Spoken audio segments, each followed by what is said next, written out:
நேற்றைய முன்தினம்தான் வந்து கும்பாபிஷேகம் மறுபடியும் புதுசாக ஆலயத்தை கட்டி நல்லா கொஞ்சம் பிரம்மாண்டமாக கட்டி மறுபடியும் இப்போ புதுசாக கும்பாபிஷேகம் பண்ணியிருக்காங்க.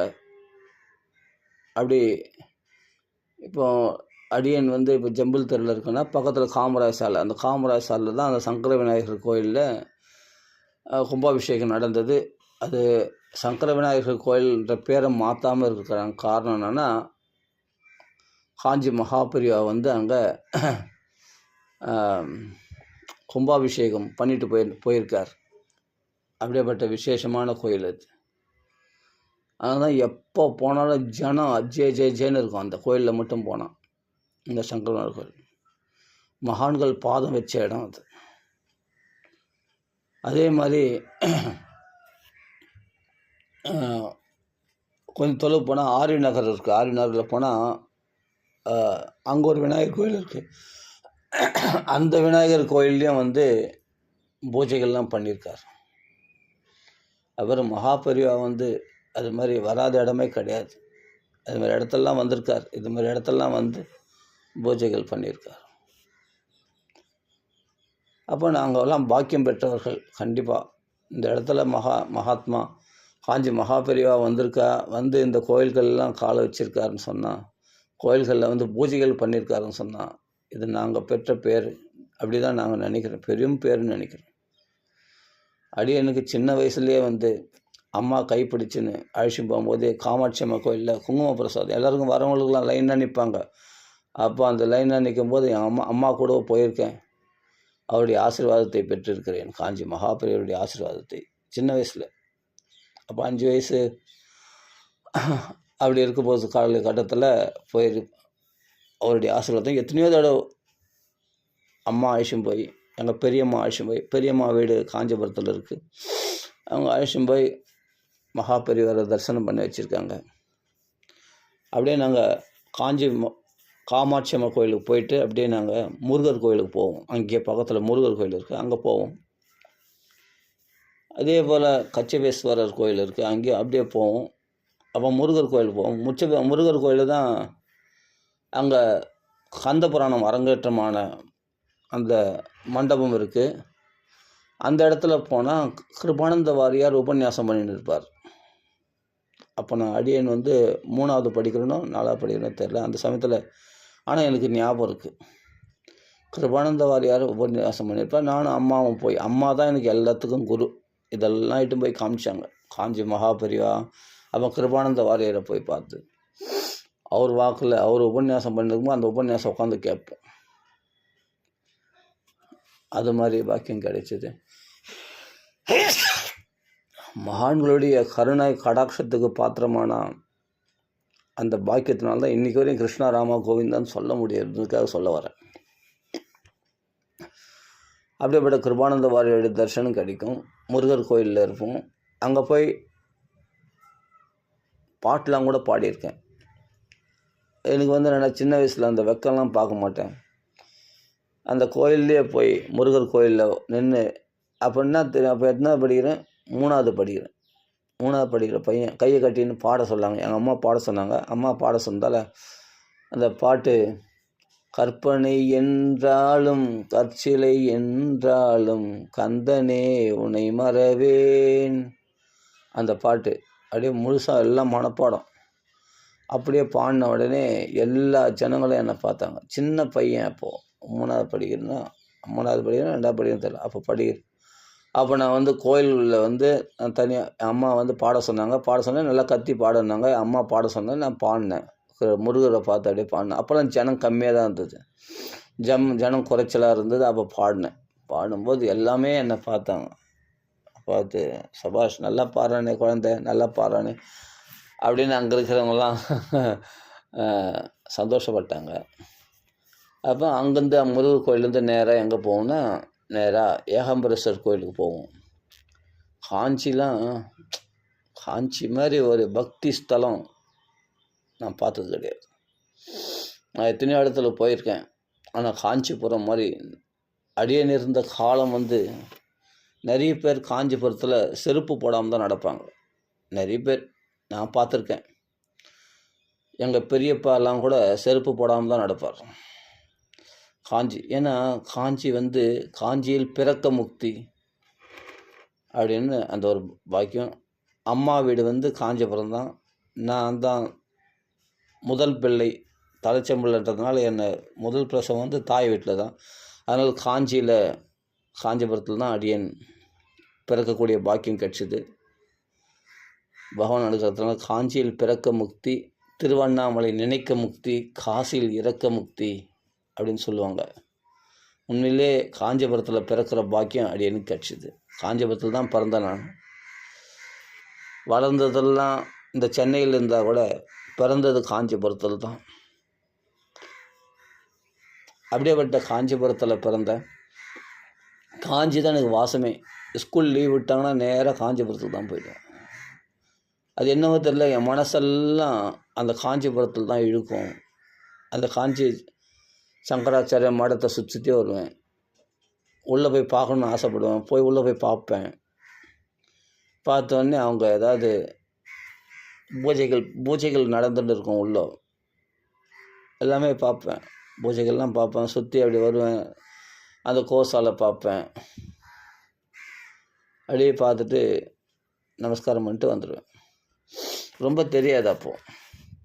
ஆனால் என்னுடைய முழு நேரம் வாசம் எங்கன்னு கேட்டால் ஏகாம்பரேஸ்வர் கோயிலில் தான். என்னை எங்கெல்லாம் பார்க்கணுன்னு ஆசைப்பட்டால் நேராக ஏகாம்பரேஸ்வர் கோயிலில் வந்து பார்க்கலாம்.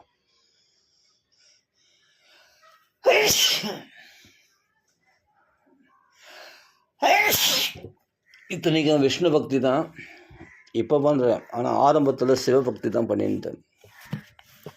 சிவனுடைய லிங்கத்தை வச்சுலாம் வழிபட்டிருக்கேன். வில்வத்தை போட்டு அர்ச்சனை பண்ணியிருக்கேன். லலிதா சகஸ்ரநாமம் சொல்லி ஸ்ரீ சக்கரத்தில் குங்கும அர்ச்சனை பண்ணிட்டு இருக்கேன். அப்படிலாம் பூஜைகள் நிறைய பண்ணியிருக்கேன். சிவன் லிங்கத்தை வச்சுட்டு தியானம் பண்ணியிருக்கேன். ரொம்ப நேரம்லாம் தியானம் பண்ணியிருக்கேன். ஒரு நாள் பூராலாம் தியானம் பண்ணியிருக்கேன். காலைல 6 to சாயங்காலம் 6 வரைக்கும் அது மாதிரி தியானம் பண்ணியிருக்கேன். அப்படிலாம் தீவிரமாக தியானத்தில் மூழ்கியிருக்கேன். அதில் கிடைக்கிற சாந்தி சொல்ல அளவண்ணாதது. அவ்வளோ சாந்தியாக இருக்கும். நிறைய மிராக்கிள்ஸ் நடந்தது. அப்படி இருக்கும்போது ஏகாம்பரேஸ்வர் கோயிலில் காலையில் போயிட்டேன்னா அவருக்கு சாப்பாடு தண்ணி அப்போல்லாம் வந்து என்னென்னா, நான் போகும்போது ஆயிரங்கால் மண்டபம்லாம் திறந்து வச்சுருந்தாங்க. இப்போ ஆயிரங்கால் மண்டபம் மூடிட்டாங்க. அப்போ நாங்கள் ஆயிரங்கால் மண்டபம்லாம் திறந்து வச்சுன்னா ஆயிரங்கால் மண்டபத்தை உள்ளே போய் நான் சுற்றி விளையாடி இருப்பேன். அப்போல்லாம் என்னென்னா 8வது 9வது படிக்கும்போது அப்போல்லாம் எனக்கு அந்த ஏகாம்பரேஸ்வர் கோயிலுக்கு தான் போய்டுவேன். ஏகாம்பரேஸ்வர் கோயிலில் ஒரு கவர்ச்சி எனக்கு ரொம்ப பிடிக்கும். நான் எத்தனையும் வரதராஜ பெருமாள் கோயில் போயிருக்கலாம். அது சின்ன காஞ்சிபுரத்தில் இருக்குது. அது லாங்கில் இருக்கிறதுனால விட்டணும், இல்லாட்டி தெரில. ஆனால் ஏகாம்பரேஸ்வர் கோயில் ரொம்ப எனக்கு பிடிக்கும். அப்புறம் ஏகாம்பரேஸ்வர் கோயில் போய் உள்ளே போய் சிவனை தரிசனம் பண்ணிட்டு வந்து உட்காந்து நந்திகேஸ்வரெலாம் பார்த்துட்டு நந்தி எறும்பெருமான் காதலெலாம் போய் சொல்லிவிட்டு அங்கே போய் அந்த மீன்கள்லாம் நிறைய அந்த குளத்தில் அங்கே போய் பொரிகள்லாம் போட்டு அந்த மீன்லாம் பொரிகள்லாம் சாப்பிடும். அதெல்லாம் பார்த்து ரசிப்பேன். அப்படியே சுற்றி வந்தேன்னா எங்கே பார்த்தாலும் புல்லாக இருக்கும். அந்த தரையெல்லாம் பார்த்தா புல்லாக இருக்கும். அந்த தரையெல்லாம் ஃபுல்லாக இருக்கும். அப்படியே சுற்றி வந்தோன்னா ஆயிரங்கால் மண்டபத்தை உள்ளே புகுந்துட்டோன்னா அது ஆனந்தமாக இருக்கும். அதுக்கு மேலே ஒரு மாடி மாதிரி ஒரு வழி இருக்குது, படிக்கட்டு. அது மேலே போனால் பல்லவர் காலத்து ராஜாக்கள்லாம் வந்து சிற்பங்களை வடித்து பாதியிலே விட்டு போன இடம்லாம் இருக்குது. ஏன்னா போர் வந்துடும் அடிக்கடி. இந்த பல்லவ ராஜாக்களுக்கு போர் வந்துடுச்சுன்னா உடனே பாதியில் அந்த சிற்பம் வடிக்கிறவங்களாம் அப்படியே பாதியிலே அந்த வேலையை நிறுத்திடுவாங்க. அப்படியே அந்த அரைகுறையாக அந்த சிற்ப வேலைகள்லாம் நிறுத்தப்பட்ட அந்த சிலைகள்லாம் நீங்கள் அந்த ஆயிரங்கால் மண்டபம் மேலே போனீங்கன்னா பார்க்கலாம். அதெல்லாம் பாதியிலே விட்டது. அதே மாதிரி காமாட்சி அம்மா கோயிலில் போனீங்கன்னா ராமாயணம் எழுத்துக்களால் வடிக்கப்பட்டிருக்கிறது. அதே சமயத்தில் அந்த சிலைகள்லாம் கூட ராவணன் போன்ற சிலைகள்லாம் கூட நீங்கள் காமாட்சி அம்மன் சுற்றி பார்த்தீங்கன்னா அந்த சிலைகள்லாம் அதெல்லாம் வந்து கல்வெட்டு மாதிரி அப்படியே வடிக்கப்பட்டிருக்கிறது ராமாயணத்தை. இது காமாட்சி அம்மன் கோயிலில் போனால் பார்க்கலாம். அதே மாதிரி ஏகாம்பரேஸ்வர் கோயிலில் போனோம்னா முன்னாடி 4 கால் மண்டபம் இருக்குது. இப்போ நிறைய கடைகளை வச்சுட்டாங்க அந்த 4 கால் மண்டபத்தில். அது 2 4 கால் மண்டபம் இருக்கும். அதில் நீங்கள் முதல் 4 கால் மண்டபத்தில் பார்த்தீங்கன்னா முதல் 2வது சரியா ஞாபகம். அதில் ஒரு தூணில் பார்த்தா 2 தலை இருக்கும். 2 குதிரை இணைஞ்ச மாரி இருக்கும். 2 தலை, 8 கால்கள், 2 உடம்பு தான். அது 2 இணைஞ்ச மாரி இருக்கும். அது பார்த்தா 4 தலையா 4 குதிரையா நாம அத கைய மறைச்சு பார்த்தோம்னா 4 குதிரையா தெரியும் அது. 4 தலையா தெரியும். 2 தலை, 8 கால்கள், 2 உடம்பு தான், 2 வால் தான். ஆனா அது பார்த்தா 4 குதிரையா பிரிக்கலாம். அது மாதிரி சிற்பம் வடிச்சு வச்சிருக்காங்க. அந்த ஏகாம்பரேஸ் கோயில் முன்னாடி போனா அந்த தூண்ல இருக்கு. ஒரு தூண்ல போனா பார்க்கலாம். இதெல்லாம் நிறைய நாங்க எவ்வளோ விஷயம் பார்த்துருக்கோம். அதெல்லாம் அதே சமயத்துல வரதராஜ பெருமாள் கோயில் போனா குதிரை வாயில ஒரு கல் உருண்டை இருக்கும். அது உருளும். அது எப்படி செதுக்கியிருப்பாங்கன்னு தெரியல. அப்படிலாம். அது எவ்வளோ பேர் வெள்ளைக்காரனாக வருவான். வெள்ளைக்காரன் என்னென்னா ஃபோட்டோ பிடிப்பான். அப்படியே ஆராய்ச்சி பண்ணுவான். சுற்றி பார்த்துட்டு இருப்பான். நாங்கள் பார்த்து என்ன இந்த ஒரு சிலையை என்ன இவ்வளோ நேரம் பார்த்துன்னு இருக்காரு, ஏன் இப்படி பார்த்துன்னு இருக்கான் அவன்? ஒரு வெள்ளைக்காரன் பார்த்தா பார்க்குறான். ரொம்ப நேரம் பார்த்துன்னு இருக்கான். 1 மணி நேரம் 6 மணி நேரம் சுற்றி பார்க்குறான். சுற்றி ஃபோட்டோ எடுக்கிறான். என்ன தான் பண்ணுறான்னு தெரியல. அது வரதராஜ பெருமாள் கோயிலில் போனால் ஒரு மண்டபம் இருக்குது அந்த பக்கம் லெஃப்ட் சைடில். அங்கே போனால் அந்த மண்டபத்தில் பார்த்தா அந்த குதிரைகள் மாதிரி இது மாதிரிலாம் இருக்கும். அது வாயில் உள்ளே பார்த்தா அந்த உருண்டை இருக்கும். அதெல்லாம் இது என்னென்னா இவன் என்னென்னோ ஆராய்ச்சி பண்ணுறான். அப்போது நம்ம முன்னோர்கள்லாம் எப்படி சிற்பம் வடிச்சிருக்காங்க பாருங்க. அதாவது மனுஷ சாமர்த்தியத்தினால கட்டப்பட்ட கோயில்கள் கிடையாது இதெல்லாம். நாமளாம் நம்ப மாட்டோமே. சில பேர் நம்மள சில பேர்லாம் நம்ப மாட்டோம். விஸ்வகர்மாவால் அந்த காலத்தில் விஸ்வகர்மாவில் தான் நிறைய கோயில்கள்லாம் நிர்மாணிக்கப்பட்டது. தேவசிற்பி விஸ்வகர்மா. அப்போ அந்த விஸ்வகர்மா தான்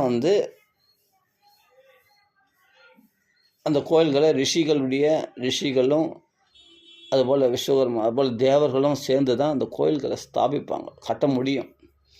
ஆனால் என்னென்ன எப்படி கட்டினா எப்படி மனுஷன் தஞ்சாவூர் இப்போ பெரிய கோயில் இருக்குது தஞ்சாவூர், எப்படி அந்த மேலே அந்த கோபுரத்தை கட்டியிருக்க முடியும், நிழல் கூட கீழே விழாது அந்த கோபுரத்தை எப்படி கட்ட முடியும், பல பேர் ஆச்சரியப்படுறாங்க. அதான் சொல்ல மனுஷ சாமர்த்தியம் கிடையாது. தேவர்களால் கட்டப்பட்டது, விஸ்வகர்மாவால் நிர்மாணிக்கப்பட்டது அப்படின்னு சில பேர் நம்ம புராணங்களில் படிக்கிறோம். உண்மை தான். அப்போல் அவருடைய உதவியினால் தான் இந்த சிற்பிகள்லாம் எல்லா வேலையும் செய்ய முடியும். அப்படியேப்பட்ட தேவ சிற்பியான விஸ்வகர்மாவுடைய அனுகிரகம். அதுபோல் விஸ்வகர்மாவால் கட்டப்பட்ட விஸ்வகர்மாவுடைய அனுகிரகத்தினால சிற்பிகள் கட்டியிருக்கிறாங்க. அதனால தான் இவ்வளவு அதிசயமான விஷயங்கள்லாம் நிர்மாணிக்க முடியுது. மனுஷ சக்தினால் தேவதைகளுடைய சக்தினால் தெய்வ சக்தினால் நடந்த விஷயங்கள் இதெல்லாம் ஆராய்ச்சினால் புரிஞ்சிக்கவே முடியாது. புரிஞ்சிக்க முடியாது. இந்த சிலை எப்படி வடிக்கிறான், இந்த சிலையை எப்படி வடிக்க முடிஞ்சது, இது எப்படி இந்த கல்லை எப்படி மேலே கொண்டு போக முடிஞ்சது, அப்போ யானையா இதுவா, அதெல்லாம் நீங்கள் ஆராய்ச்சி பண்ணிகிட்டே இருக்க வேண்டியது தான். ஒரே வார்த்தைனா விஸ்வகர்மானுடைய அனுகிரகத்தினால். விஸ்வகர்மா யார்? தேவ சிற்பி. 33 கோடி தேவரில் அவரும் ஒருத்தர். அப்போ தெய்வ செயலாக நடக்கும்போது மனுஷ சக்திக்கு உட்பட்டு நாம் சிந்திக்கிறோம். மனுஷ சக்திக்கு மீறிய செயல்களாச்சு இதெல்லாம். இதனை எப்படி சிந்தனையினால் இதனை எட்டு பிடிச்சிட முடியும்? இன்றைக்கி வரையும் ஆராய்ச்சி பண்ணுறாங்க. ஒவ்வொரு கோயில்களையும் ஆராய்ச்சி பண்ணுறாங்க. இது எப்படி செய்திருக்க முடியும், இது எப்படி கட்டியிருக்க முடியும், இவ்வளோ பெரிய பாறை எப்படி கொண்டு வந்திருக்க முடியும், என்னென்னவோ ஆராய்ச்சி பண்ணுறாங்க. இது மனுஷ செயல்கள் கிடையாது, விஸ்வகர்மா தெய்வ செயலால் நடந்த விஷயம். ஆனால் மனித மூளைக்கு எட்டாது அப்படின்னு புரிஞ்சுக்கணும். அது மாதிரி நம்ம இந்தியாவில் நிறைய மகான்கள் ரிஷிகள் நீங்கள் ஒவ்வொரு இடத்துலையும் போகலாம். நீங்கள் சொன்னால் நம்புவீங்களா? பெரம்பூரில் ஒரு கோயில் இருக்குது, ஒரு விநாயகர் கோயில். அந்த இடத்துல ஒரு பெரிய மகாத்மா சித்தர் சமாதி அடைஞ்சிருக்கார். நிறைய பேருக்கு தெரியாது அந்த கோயிலுக்கு. சும்மா விநாயகர் கோயில் நினச்சின்னு போவாங்க. ஆனால் அது உள்ள ஒரு பெரிய சித்தர் சமாதி அடைஞ்சிருக்கார், பெரிய மகாத்மா. இன்றைக்கி அந்த சமாதி இருக்குது. அது மாதிரி ஒவ்வொரு இடத்துலையும் மகான்கள்லாம் அப்படியே சமாதியாகி சித்தியாகி பிரபல்யம் இல்லாமல் பார்க்கறதுக்கு ஒன்றுமே தெரியாத மாதிரி இருந்தது. அப்படிலாம் தங்கள் பிராணனை பிரிச்சிருக்காங்க, மோட்சம் அடைந்திருக்காங்க. அதனால் இந்த புண்ணிய பூமியில் நம்ம எந்த விதத்துலையாவது ஆன்மீகத்தை டச் பண்ணாமல் நம்மளால் போகவே முடியாது. மற்ற நாடுகளில் ஆன்மீகம் தெரியறதே பெரிய விஷயம் மற்ற நாடுகளில். ஆனால் நம்ம பாரத தேசத்தில் நீங்கள் எங்கே வேணாலும் பிறந்திருங்க, அதை பற்றி கவலை இல்லை. ஆனால் உங்களுக்கு ஆன்மீகம் தெரியலன்ற ஒரு வார்த்தை மட்டும் கிடையவே கிடையாது. இதே தமிழ்நாட்டிலையோ சரி, எங்கே இருந்தாலும் சரி, வெளிநாட்டிலோ சரி, எங்கேயுமே நாஸ்திகர்கள் இருக்கிறாங்க. வேறு ஸ்டேட்ல எங்கேயுமே நாஸ்திகர்கள் இருக்கிறாங்க. நாஸ்திகர்கள் இருந்தாலும் அவர்களுக்கும் பக்தி உண்டாக்கக்கூடிய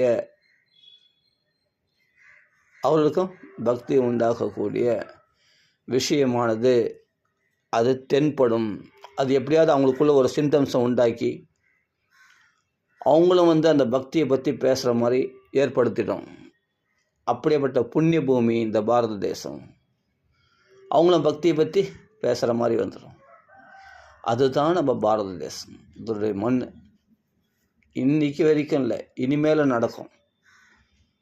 இது ஆச்சரியமான விஷயம். இப்போது நாம் ஆன்மீகத்தை பற்றி மறந்திருந்தாலும் அந்த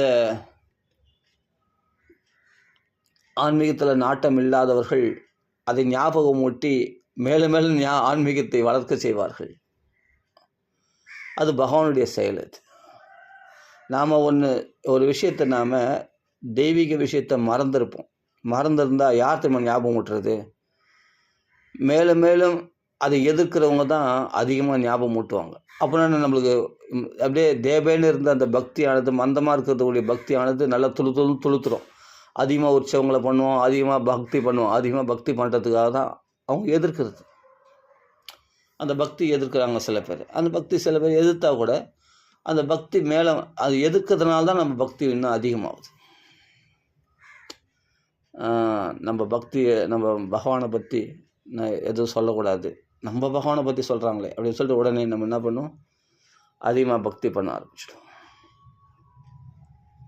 இது அந்த காலத்துலேருந்து இந்த காலத்து வரைக்கும் நடந்துட்டு இருக்கு. பக்திக்கு முக்கியத்துவம் கொடுத்த நாடு நம்ம நாடு. தியானத்துக்கு, யோகத்துக்கு, எல்லா கலைகளுக்கும் இருப்பிடமாக இருந்த நாடு நம்ம நாடு, நம்ம பாரத தேசம். இது புண்ணிய பூமி. அப்போது நான் சொல்கிறேன் என்னென்னா, இப்போது அடியன் போனால் ஏகாம்பரேஸ்வர் கோயிலில் ஏதோ ஒரு அது என்ன அவ்வளோ சாந்தியாக இருக்கும். ஏகாம்பரேஸ்வர் கோயிலில் போனால் அந்த ஏகாம்பரேஸ்வர் கோயிலில் போய் அந்த குளத்தில் போய் அந்த மீன்களை பார்த்துட்டு, எல்லாமே புண்ணியாத்மாக்கள் தான் அங்கே இருக்கிறவங்களாம். சும்மாலாம் கோயிலில் வாசம் பண்ண முடியாது. அந்த மீன்களாக இருக்கிறதும் பக்தர்கள் தான். அங்கே பொறி போட்டால் சாப்பிடுதுங்க, அதுவும் பாக்கியம். அந்த பக்தர்களுக்கு பொறி போடுற பாக்கியம்.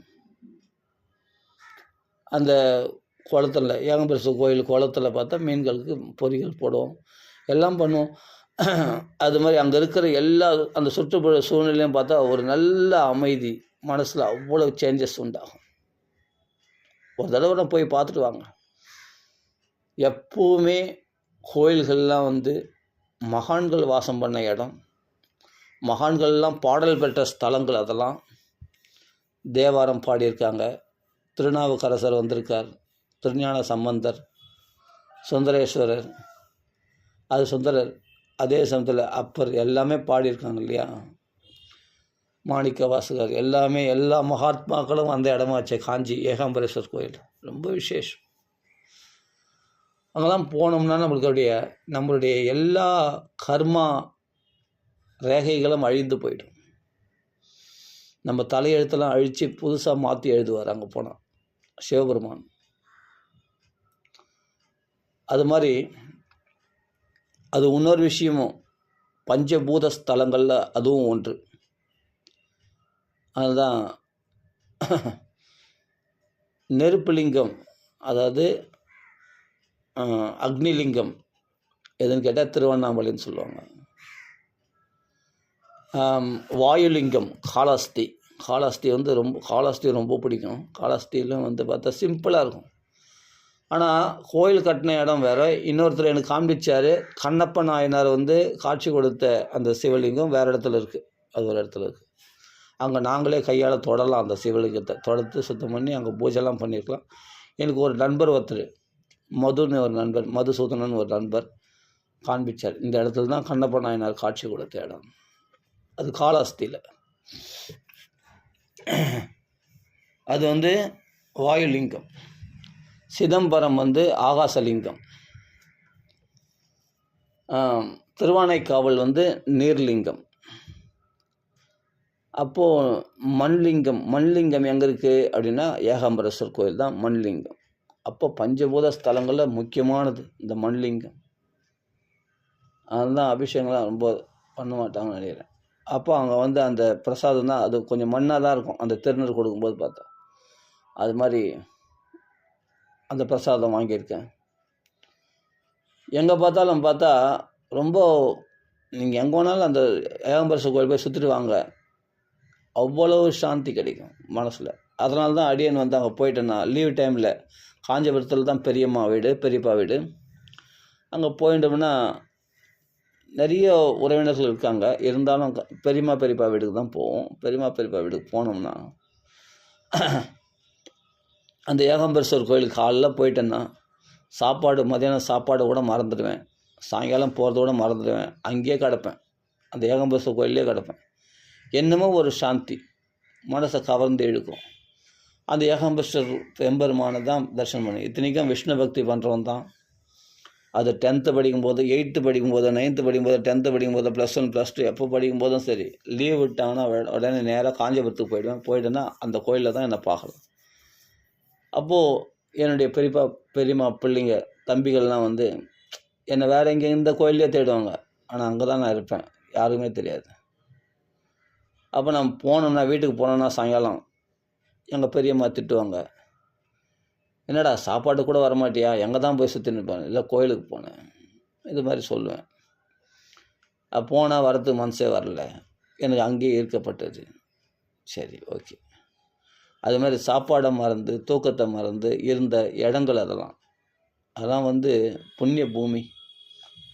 அதுபோல் அந்த 1000 கால் மண்டபத்தில் சுற்றி கிடப்பேன். அந்த கோயிலை சுற்றி பழக்கம், அங்கேயே தான் இருப்பேன். அதனால தனிமையில் தான் இருப்பேன், யாரையும் கூட சேர்த்துக்க மாட்டேன். தனிமையில் தான் போய் அதெல்லாம் என்ஜாய் பண்ண முடியும். தனிமையில் தான் அதெல்லாம் அனுபவிக்க முடியும். அந்த சிவனுடைய தரிசனம், அந்த நந்திகேஸ்வருடைய இது, அந்த 1000 கால் மண்டபம், அந்த 4 கால் மண்டபத்தில் போய் அந்த சிற்பங்களை பார்க்குறது, அது அந்த அழகை ரசிக்கிறது, அதெல்லாம் ஒரு தனி சுகங்க. அது கவலை இல்லாத வாழ்க்கை. அப்படி இருந்த காலம் அதெல்லாம். அப்படியே எனக்கு அங்கேருந்து வேறு இடத்துக்கு போனால் வேறு கோயில்களை போவேன். அது எப்படி பிரம்மாண்டமாக கட்டியிருக்காங்க பாரு. ஒவ்வொரு கோயில்களையும் பார்ப்பேன், அதிசயப்படுவேன், ஆச்சரியப்படுவேன். காமாட்சி அம்மா கோயிலில் அந்த லெஃப்ட் சைடில் பார்த்தா யானை கட்டி வச்சுருப்பாங்க. ஆனால் எனக்கு பயம், யானைன்னா கொஞ்சம் பயம். இருந்தாலும் போய் ஆசீர்வாதம் வாங்கிடுவேன் எப்படியாது. அது மாதிரி டக்குன்னு காஞ்சி சங்கராச்சாரிய மடத்துக்கு போவேன். அங்கே ஏதாவது பூஜைகள் ஏதாவது நடந்துனே இருக்காங்க, அதெல்லாம் போய் பார்த்து சந்தோஷப்படுவேன். எனக்கு வந்து நான் காஞ்சிபுரம் போயிட்டா எனக்கு அதுவே போதும், அவ்வளோதான், வேறு ஒன்றுமே தேவையில்லை. எல்லாமே அங்கே ஃபுல்ஃபில் ஆகிடும். எனக்கு மனசுக்கு திருப்தியாக இருக்கிற இடம் காஞ்சிபுரம். அப்படியேப்பட்ட இடத்துல, ஏன்னா அங்கே தான் பிறந்ததே, அந்த மண் வாசனை இழுக்குது. அப்படி நேரம் போகிறதே தெரியாமல் அடியன் அதிகமாக இருந்த இடம் எதுனா ஏகாம்பரேஸ்வர் கோயில் தான். ரொம்ப சின்ன குழந்தையிலேருந்து, சின்ன வயசுலேருந்து எனக்கு அடிக்கடி ஏகாம்பரேஸ்வர் கோயில்னு போனால் அந்த பிரம்மாண்டமான கோபுரத்தை பார்த்தாலே என் மனசு நாங்கள் பறிகுத்துருவேன், அவ்வளோதான். சிவனவன் என் சிந்தையில் நின்ற அருள் சிந்தையில் நின்ற, அதனால் அவனொருளாலே அவன் தாள் வணங்கி சிவபெருமான் தான் அழைப்பாருங்க. என்னமோ தெரில, இன்றைக்கி சிவனை பற்றி நினைக்கிறேன். அவர் தானே ஆரம்பம், குரு தட்சிணாமூர்த்தியாக இருந்து அவர் தானே விஷ்ணு பக்திக்கு வழி காட்டினது ஆரம்பத்தில். அதை மறுக்க முடியாது, அதான உண்மை. அப்படி இருக்கும்போது அப்படியே போவேன் அங்கேருந்து. அப்புறமா வரதராஜ பெருமாள் கோயிலுக்கும் போவேன். அதெல்லாம் ரேர். ஆனால் போனேன்னா அந்த வழியில் ஒவ்வொரு வீட்லேயும் அந்த நாமம், சங்கு, சக்கரம், இந்த வைஷ்ணவ வீடுங்கள்லாம் பார்க்கும்போது என்னமோ ஒரு மனசு அப்படியே கவரும். அந்த பழைய வீடுங்கள்லாம் இப்போ இல்லை, நான் சொல்கிறது இப்போல்லாம் இல்லை, இப்போ எவ்வளோ மாறி போச்சு எல்லாமே. அப்போல்லாம் அந்த காலத்துலலாம் பார்க்கும்போது எங்கே பார்த்தாலும் வைஷ்ணவர்களுடைய வீடு, எங்கே பார்த்தாலும் நாமம் இருக்கும், சங்கு சக்கரம் இருக்கும். ஒவ்வொரு வீட்லேயும் பார்த்தா இந்த வைஷ்ணவ கோலத்தில் அந்த பக்தர்கள் பெரிய பெரிய பட்டையாக நாமம் போட்டுக்கின்னு பிராமணர்கள் அவரெல்லாம் பார்த்தோன்னாவே நமஸ்காரம் பண்ணணும்னு தோணும். என்னமோ தெரியல, டக்குன்னு விழுந்து சேவிப்பேன். யாரும் சொல்லிக் கொடுக்கல. ஸ்கூல் படிக்கும்போதே அது மாதிரி எனக்கு அவங்கள பார்த்தா நமஸ்காரம் பண்ணணும்னு தோணும். அம்மா ஆரம்பத்தில் கை காட்டி விட்டாங்க. ஆனால் அடியேன் வந்து அப்புறமா அதெல்லாம் பார்த்து பார்த்து ஆனந்தப்படுவேன். அப்போ போய் அவங்களெலாம் அந்த இடத்துல நமஸ்காரம் பண்ணுவேன். ஒவ்வொரு வீட்டையும் நமஸ்காரம் பண்ணுவேன்.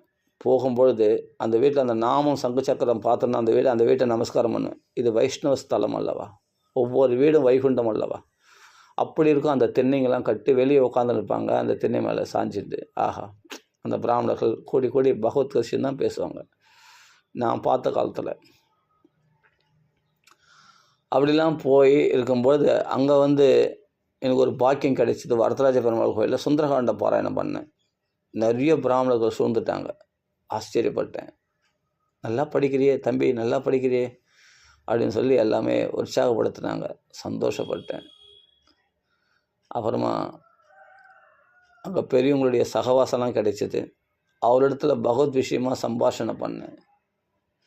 சம்பாஷணை பண்ணும்போது நிறைய மகாத்மாக்கள் ராமானுஜாச்சாரியர் பற்றிலாம் நிறைய விஷயங்கள்லாம் பேசுவேன். அங்கெல்லாம் பேசினா அது பொழுது போகிறதே தெரியாது. அந்த மணலில் உட்காந்து பேசும்போது அது ஒரு ஆனந்தமாக இருக்கும். அது லெஃப்ட் சைட்லேயே அப்படி உள்ளே போனோன்னா ஒரு மரம் இருக்கும். அந்த மரத்தை பக்கத்தில் ஒரு மண்டபம் இருக்கும். இப்போது அத்தியம்பெருமான் அந்த குளத்தில் மூழ்கியிருக்கார் இல்லையா, அந்த குளத்துக்கு பக்கத்தில் ஒரு மரம் இருக்கும். அந்த மரத்தாண்ட உட்காந்துட்டோம்னா ஆனந்தமாக ரொம்ப நேரம் பேசுவோம். மகான்கள்லாம் கூடி கூடி பேசுவாங்க. அவர்கள் கூட தான் உட்காந்து பேசியிருக்கேன். அதுபோல் சத்சங்கம், நல்ல சத்சங்கம் ஏற்படும். அங்கே தான் இவர் அனந்த பத்மநாபாச்சாரியார் இப்போ டிவிலெலாம் பார்த்துருப்பீங்க இல்லையா, ஒரு மகாத்மா அனந்த பத்மநாபாச்சாரியார் கதைலாம் சொல்கிறாரு இல்லையா, அவரை நாங்கள் பல்லக்கு சேவையில் பல்லக்கு தூக்குற அந்த காட்சியெல்லாம் நான் பார்த்துருக்கேன். அது இப்போ லேட்டஸ்ட்டாக பார்த்தேன். ஆனால் அதுக்கு முன்னாடிலாம் வந்து அங்கே அந்த வரதராஜ பெருமாள் கோயிலில் உள்ளே போனோம்னா பிரகாரங்கள்லாம் சுற்றும்போது ஆனந்தமாக நிறைய மகாத்மாக்கள் இடத்துல வைஷ்ணவர் இடத்துல பேசுகிற பழக்கம் பாக்கியம் கிடச்சிது. அவங்களிடத்துலலாம் கதை பேசுகிற பாக்கியம் கிடச்சிது. ராமாயண கதையெல்லாம் பேசுவாங்க. வசிஷ்டர் இடத்துல பரதர் கோச்சுட்டாராம். இது போல் மூத்தவருக்கு பட்டம் கட்ட வேண்டி இருக்க எனக்கு போய் பட்டம் கட்டுறேன்னு சொல்கிறாரே வசிஷ்டர், இப்படிப்பட்ட குலகுருவே இப்படி சொல்கிறாரேன்னு சொல்லி கோச்சுட்டாரு அப்படின்னு அதை பற்றி அது ஒரு வசத்தியாக அப்படியே என்னமோ இன்றைக்கி நடந்த மாதிரி அப்படி ஒரு அந்த கதையை வந்து அப்படியே அந்த கதையில் ஊன்றி போய் ஆழ்ந்து பேசுவாங்க. ஆழ்ந்து வசிஷ்டரே தூக்கி எறிஞ்சு பேசிட்டாரமே பரதர் அப்படின்னு ஒரு வார்த்தை அப்படி பேசுவாங்க. என்னமோ இந்த சொல்லுவாங்க இல்லையா, புரளி கலப்பாங்க அப்படின்னு சொல்லுவாங்களே ஒரு கிராமத்தில், பத்தியா என்ன பத்தியா அவன் இப்படி பண்ணிட்டானமே அப்படி பண்ணிட்டானமே அப்படின்னு சொல்லுவாங்க இல்லையா. அது மாதிரி என்னமோ பக்கத்து வீட்டில் நடந்த கதை மாதிரி அப்படி பேசுவாங்க அந்த ராமாயணத்தை. என்னவோ இன்றைக்கி நடந்த மாதிரி பேசுவாங்க. அதுவும் ஏன்னா பக்கத்து வீட்டில் பரதன் வந்து அவர் குருவை அவமதிக்க மாட்டார் பரதன். மூத்தவர் பட்டம் கட்ட வரைக்கும் என்ன போய் பட்டம் கட்ட சொல்கிறீங்களே, நீங்களே ஒரு குலகுருவாக இருந்து நீங்கள் இப்படி சொல்லலாமா அப்படின்னு ஒரு வார்த்தை சொல்லுவாராம் பரதன். அதுவே சொல்ல மாட்டாங்களாம், அப்படி பரதன் சொல்லிட்டாராம். அது ஒரு பெரிய விஷயமா பேசுவாங்க. அவர் பேசுறது தர்மம் இருந்தது. அதனால தான் வசிஷ்டரே குழந்தை தர்மத்தில் இருக்கிறான், பரீட்சை தானே, குருவனுடைய பரீட்சை தானே. பரதன் வந்து தர்மத்தை விட்டு ராஜ்யத்தை ஏற்றுக்கிறானா இல்லை ராமண்ணா தான் ராஜ்யம் ஏற்றுக்கணும்னு ஆசைப்பட்றானான்னு பரீட்சை பண்ணுறாரு குரு. ஆனால் அந்த இடத்துல பரதன் அது ஒரு பொழுதும் தயவுசெய்து இந்த ராஜாக்குரிய உபச்சாரங்களாகிய இந்த வீணை வாசிக்கிறது இது மாதிரி இந்த சப்தங்கள்லாம் தயவுசெய்து வேண்டாம், நிறுத்துங்க தயவுசெய்து. இது ராஜோபச்சாரத்துக்குரிய இந்த வீணையை மேற்றுறது, தாறு தம்பட்டெல்லாம் அடிக்கிறது, ஒரே கோலாகலம் படுத்துறது, இதெல்லாம் வந்து ராஜாக்குரிய உபச்சாரங்கள். எனக்கு வேண்டாம்னு சொல்லி காதை பொத்தின்ட்டார். தயவுசெய்து நிறுத்துங்க, இதெல்லாம் எனக்கு இந்த உபச்சாரங்கள்லாம் எனக்கு பண்ணாதீங்கன்னு சொல்லிட்டு நிறுத்திட்டார் பரதன். பரதன் உத்தமன் இல்லையா, அதானே கம்பர் சொல்கிறார். ராமன் வேணா 100 ராமன்கள் கிடைக்கலாம், பரதன்னா ஒருத்தன் தான் அப்படின்னு கம்பர் சொல்கிறார் இல்லையா. அப்படிப்பட்ட பரதன் சத்ருகுணர்கள்.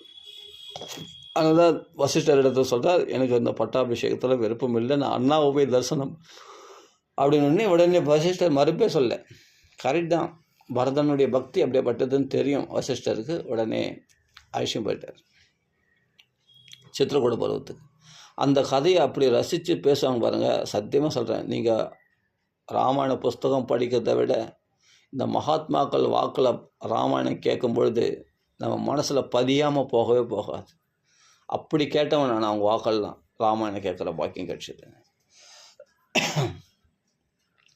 அதே மாதிரி நம்ம மகாத்மாக்கள் இப்போ காஞ்சி மகாபெரிவா இருக்கா, அதே சமயத்தில் எவ்வளோ மகாத்மாக்கள் அவதரித்த நம்ம ஸ்தலம் நம்ம பாரத தேசத்தில். திருவண்ணாமலைக்கு போனால் யோகிராம் சுரத்குமார் எப்படியாப்பட்ட மகாத்மா. அங்கே போனால் சேஷாத்ரி ஆசிரமம் இருக்குது, பக்கத்துலேயே ரமண மகரிஷி ஆசிரமம் இருக்குது. அந்த மகாத்மாக்கள்லாம் ஸ்மரணம் பண்ணணும், காலையில் ஸ்மரணம் பண்ணால் பெரிய பாக்கியம். அதில் ரமண மகரிஷி எப்படியாப்பட்ட மகாத்மா, எப்படியாப்பட்ட ஞானி. அவரை தரிசனம் பண்ணுறதுக்கு காஞ்சியிலிருந்து மகாபெரியவரே வந்திருக்கார், வந்து அவரை போய் தரிசனம் பண்ண போயிருக்கார். யார்? ரமண மகரிஷி. அப்படியேப்பட்ட மகாத்மா. சன்னியாசிகள்லாம் வந்து ஒரு கிராமத்தை விட்டு கிராமம் போயிட்டே இருப்பாங்க. ஆனால் ஒரே இடத்துல இருந்தும் கூட அவங்க தங்களுடைய யோக சாதனைகளை செய்வாங்க. அது வந்து ரமண மகரிஷி திருவண்ணாமலையை விட்டு வேறு எங்கேயுமே போகலை. உள்ளது 40 அதில் புஸ்தகம்லாம் அவருடைய சிஷ்யர் எழுதியிருக்காருன்னு நினைக்கிறேன். அதெல்லாம் அவருடைய புஸ்தகங்களை பார்த்தா அந்த ஞான வெளிப்பாடானது அதிகமாக சொல்லப்பட்டிருக்கு. நிறைய புஸ்தகங்கள் இருக்குது அவரை பற்றி, அவரே சொன்னதெல்லாம் இருக்குது, அவரே சொன்ன ஞான உபதேசங்கள்லாம் இருக்குது ரமண மகரிஷி. அதெல்லாம் போனால் அந்த திருவண்ணாமலையில் அந்த ரமண மகரிஷி ஆசிரமத்துக்கெலாம் அடியேன் போகிற பாக்கியம் கிடைச்சிருக்கு. அங்கே போயிருக்கேன். சேஷாத்திரி சுவாமிகள், அவருடைய பெருமையை பார்த்தா அதிகமாக இருக்குது. 30 நாள் பழுது வச்சுருந்தா அதே ஊசி போயிருக்கோம், அதை எடுத்து சாப்பிட வரோம். சேஷாத்திரி சுவாமிகள் குழந்தை போல் அங்கே இங்கேயும் நடனம் ஆடு வரோம். அவர் ஏதோ பைத்தியம் நினச்சிப்பாங்க சில பேர், பெரிய பெரிய பண்டிதர்கள் தான் வருவாங்க. அந்த பண்டிதர்கள் வந்தாங்கன்னா இந்த சேஷாத்திரி சுவாமிகள் வந்து அப்படியே குழந்தை மாதிரி தூணை பிடிச்சின்னு விளையாடு வரோம், சுற்றி வருவாராம். அது ஏதோ பைத்தியம் நினச்சிப்பாங்களாம். அப்புறமா பார்த்தா இவருக்கு பெரிய விஷயத்து கிரந்தத்தினுடைய அந்த வேத விஷயமோ உபனிஷத்து விஷயமோ கேட்டால் உடனே டக்குன்னு பதில் சொல்லுவாராம். அப்படிப்பட்ட மகா ஞானிகள் பைத்தியம் போல் இருந்திருக்காங்க. அந்த சேஷாத்திரியுடைய ஆசிரமத்துக்கு போவேன். அது அருணகிரிநாதர் சித்தி அடைஞ்ச இடம், அங்கே போயிருக்கோம். அந்த கிரிவலம் வரும்போது பார்த்தா அதெல்லாம் பார்க்கலாம். அப்போ யோகிராம் சரத்குமாருடைய ஆசிரமத்துக்கு போயிருக்கோம். என்ன பாக்கியம் அதெல்லாம். அவருடைய சிஷ்யை இப்போ தேவகி அம்மா, அந்த அம்மா தான் வந்து இப்போது அந்த ஆசிரமத்தை நடத்துகிறாங்க போல இருக்கு. அவங்களுடைய உபன்யாசம்லாம் போய் கேட்டிருக்கேன். நிறைய இல்லை, ஓரளவுக்கு கேட்டிருக்கேன் உபன்யாசம்லாம். மடத்துலேயே சாப்பிட்ருக்கேன். அப்படி அந்த திருவண்ணாமலை நினைச்சாலே மோட்சமா. திருவண்ணாமலை அடிக்கு 1000 லிங்கம் அப்படின்னு சொல்லுவாங்க. அந்த திருவண்ணாமலை ரொம்ப விசேஷம். அந்த திருவண்ணாமலையில் கிரிவலம் வரும்போது ஒரு ஆங்கிளில் பார்த்தா ஒவ்வொரு விதமாக அந்த மலை காட்சியளிக்கும். நிறைய பேருக்கு தெரியாதோ. அடியன் ஒரு இடத்துல பார்க்கும்போது பார்த்தா நந்திகேஸ்வரர் பார்த்துருக்கேன். ஒரு இடத்துல பார்த்தா சிவபெருமான் படுத்த கோலத்தில், தலைவிரி கோலமாக சிவபெருமான் படுத்த கோலத்தில் காட்சி அளிச்சிருக்காரு. அதில் வந்து தொப்புள் இருக்கு இல்லையா, அந்த தொப்புள் இருக்கிற இடத்துல தான் வந்து இந்த ஜோதி ஏற்றுற இடம் பார்த்தா கரெக்டாக அந்த சிவன் படுத்த கோலத்தில் இருக்கும்போது தொப்புள் இருக்கிற அது ஒரு ஆங்கிளில் பார்த்தா. அந்த கிரிவலம் வரும்போது ஒரு ஆங்கிளில் அது கொஞ்சம் கிராஸ் ஆகி அந்த கிரிவலம் கொஞ்சம் அந்த பாதை தவிர அப்படி போயிட்டோம்னா பிறகு அந்த சிவனுடைய ரூபம் மாறி போயிடும், வேறு ரூபம் காட்சியளிக்கும் அந்த மலையானது ஒவ்வொரு விதமாக நீங்கள் பிரதட்சணம் அதாவது கிரிவலம் வரும்போது ஒவ்வொரு விதமாக காட்சியளிக்கும். அந்த திருவண்ணாமலையானது நிறைய பேருக்கு தெரியாத தெரியல. ஆனால் நிறைய பேர் மலை மேலே கால் வைக்க மாட்டாங்க. அடிக்கு 1000 லிங்கம் இருக்குது, மலையே வந்து சிவலிங்கம் தான். அப்படின்னும் போது அது ரொம்ப விசேஷமானது, ரொம்ப பவர்ஃபுல்லான ஒரு மலை. சிவம், அந்த மலையே சிவனுடைய வடிவமாக இருக்குது. இப்போது பிருந்தாவனத்தில் பார்த்தா கோவர்த்தன மலையே சாலக்கிராமம் சொல்கிறேன் இல்லையா? ஆமாம், கோவர்த்தன மலையே சாலக்கிராமம் தான். அது அவ்வளோ சக்தி வாய்ந்தது. அது ஒரு பக்கம் போனால் பிரம்ம மலை, விஷ்ணு மலைன்னு 2 மலை இருக்குது நடுவில். அங்கே போயிருக்கோம். பிருந்தாவனத்தில் போனால் அதெல்லாம் பார்க்கலாம். திருவண்ணாமலையில் போனால் மகான்கள் தொட்டடம்லாம் மகான்கள் தான். நிறைய மகாத்மாக்கள் வாழ்ந்த இடம் அது. இன்றைக்கும் மகாத்மாக்கள் நிறைய பேர் வாழ்ந்துருக்குறாங்க. அங்கெல்லாம் போனோம்னாவே அந்த மகாத்மாக்களுடைய வாசனை அடிக்கும் நம்ம மேலே. அவருடைய சாநித்தியம் நம்ம மேலே படும். அந்த சுத்தமான காற்று, அந்த வைப்ரேஷன் சொல்கிறேன் இல்லையா, அந்த ரேடியேஷன் நம்ம மேலே கண்டிப்பாக பாய்ச்சப்படும். உன்னால் அதை மீறி அதுலேருந்து எஸ்கேப் ஆகி நீ வரணும்னு நினச்சா வரவே முடியாது. அந்த திருவண்ணாமலை மண் அப்படியேப்பட்டது. கிரிவலம் வரும்பொழுது ஏன் கிரிவலம் வரும்னா, பௌர்ணமி கிரிவலம் வராங்க. கிரிவலம் வர்றதுனால சிவனை சிவபெருமானே மலையாக இருக்கார், அதனால் பிரதட்சிணம் பண்ணுறேன்னு ஒரு அர்த்தம் இருந்தால் கூட அதற்கு மேலே ஒரு விஷயம் இருக்குது. நிறைய ரகசியங்கள், மகான்கள் சித்தி அடைஞ்ச எத்தனையோ நமக்கு தெரியாமல், எத்தனையோ ஆயிரம் வருஷத்துக்கு முன்னாடி எவ்வளோ மகாத்மாக்கள் சித்தி அடைஞ்ச அந்த இடங்கள்லாம் இருக்குது இல்லையா, அந்த மகாத்மாக்களுடைய வைப்ரேஷன் நம்ம மேலே படும். நல்லா புரிஞ்சுங்க. அங்கே குரங்குகள்லாம் இருக்கும். அந்த குரங்குகள் வடிவத்தில் மகாத்மாக்கள் வருவாங்களாம். பிச்சைக்கார மாதிரி ரோட்டில் படுத்துன்னு இருப்பாங்களாம் மகாத்மாக்கள். நம்ம யாருன்னு தெரியாது. அவர் ஒரு சிறந்த சித்த புருஷராக இருப்பார், பெரிய மகாத்மாவாக இருப்பார், நமக்கே தெரியாது. அதனால் அங்கே போய் யாரையும் ஒரு வார்த்தை கூட அவமதித்து பேசிடக்கூடாது. திருவண்ணாமலை அந்த இடத்துல போனால் கிரிவலம் வரும்பொழுது நிறைய சித்த புருஷர்கள், நிறைய மகாத்மாக்கள், அகஸ்தியர் போன்ற சித்தர்கள்லாம் வந்து போகிற இடம் அது. அதனால் கண்டிப்பாக அவருடைய கடாட்சத்துக்கு நம்ம பாத்திரமாயிடும். அதனால தான் கிரி பிரதட்சணம் பண்ணு. நீ சிவனை மட்டும் வளம் வரதில்லை. இதுலேயே என்னென்னா வெளிப்புறமாக கிரிவலம் இருக்குது, உள்கிரிவலம் இருக்குது. உள்கிரிவலமும் நாங்கள் போயிருக்கோம். அது என்னுடைய நண்பர் மதுன்னு ஒரு பையன், மதுன்னு ஒரு நண்பர் இருந்தார். அவர் மூலமாக நான் உள்கிரிவலம் போயிருக்கோம். உள்ளவே கிரிவலம் சுற்றுறது ஒரு பாதை இருக்குது, வெளியே கிரிவலம் சுற்றுறதும் ஒரு பாதை இருக்குது. அவங்களுக்கு நம்மளுக்கு தெரியாத இடமே கிடையாது திருவண்ணாமலையில். அவ்வளோ ஏஷங்க. அதே சமயத்தில் பழைய திருவண்ணாமலை பழைய கோயில் கிரி பிரதட்சணம் பண்ண வரும்போது பார்த்தா அந்த பழைய சிவன் கோயில், அண்ணாமலையார் கோயில் பழைய கோயில் ஒரு இடத்துல இருக்கும். அந்த இடத்துலையும் போய் அங்கே இருக்கிற சிவனை தரிசனம் பண்ணிட்டு வந்தோம். அண்ணாமலையார், உண்ணாமலையம்மன். அது மாதிரி சுற்றிட்டு வரும்போது அந்த பஞ்சலிங்கங்களும் கிரிவலம் வரும்போது பார்க்கலாம். பஞ்சலிங்கம் அங்கங்கே இருக்கிறது, அக்னிலிங்கம், வாயுலிங்கம் எல்லாமே. திருவண்ணாமலையை போய் சுற்றி வந்தாவே எல்லா கோயிலுக்கும் போய் பஞ்சபூத ஸ்தலங்களும் போயிட்டு வந்த பலன் கிடைச்சிடும். அவ்வளோ விசேஷம். அப்படி கிரிவலம் வரும்போது எத்தனையோ அதிசயங்களை பார்த்துருக்கேன். அவ்வளோ விசேஷம் சிவனுடைய ஆலயங்கள். அதனால் அது மாதிரி இடத்துக்கு நம்ம தான் வீட்டில் நல்ல சக்தியை க்ரியேட் பண்ண முடியல, சில அமளிகளால், சில உறவினர்கள் பிரச்சனையினால் நம்மளால் பூஜைகள்லாம் சரியாக பண்ண முடியலன்னா தாராளமாக இது மாதிரி திருவண்ணாமலை, காஞ்சிபுரம் ஏகாம்பரேஸ்வரர் கோயில், இல்லை வரதராஜ பெருமாள் கோயில், இது மாதிரி இடத்துக்கு நம்ம சென்னையிலே பார்த்தசாதி கோயில் நம்ம போயிட்டு வந்தாலும் நல்ல வைப்ரேஷன் நம்மளுக்கு உண்டாகும். நம்ம ரீசார்ஜ் பண்ணி வர மாதிரி ஆகிடும். நம்மளுக்குள்ள நல்ல தெய்வீக உணர்வு, தெய்வ பக்தி, சிவபக்தியோ விஷ்ணு பக்தியோ எது கேட்டாலும் கொடுக்கும்.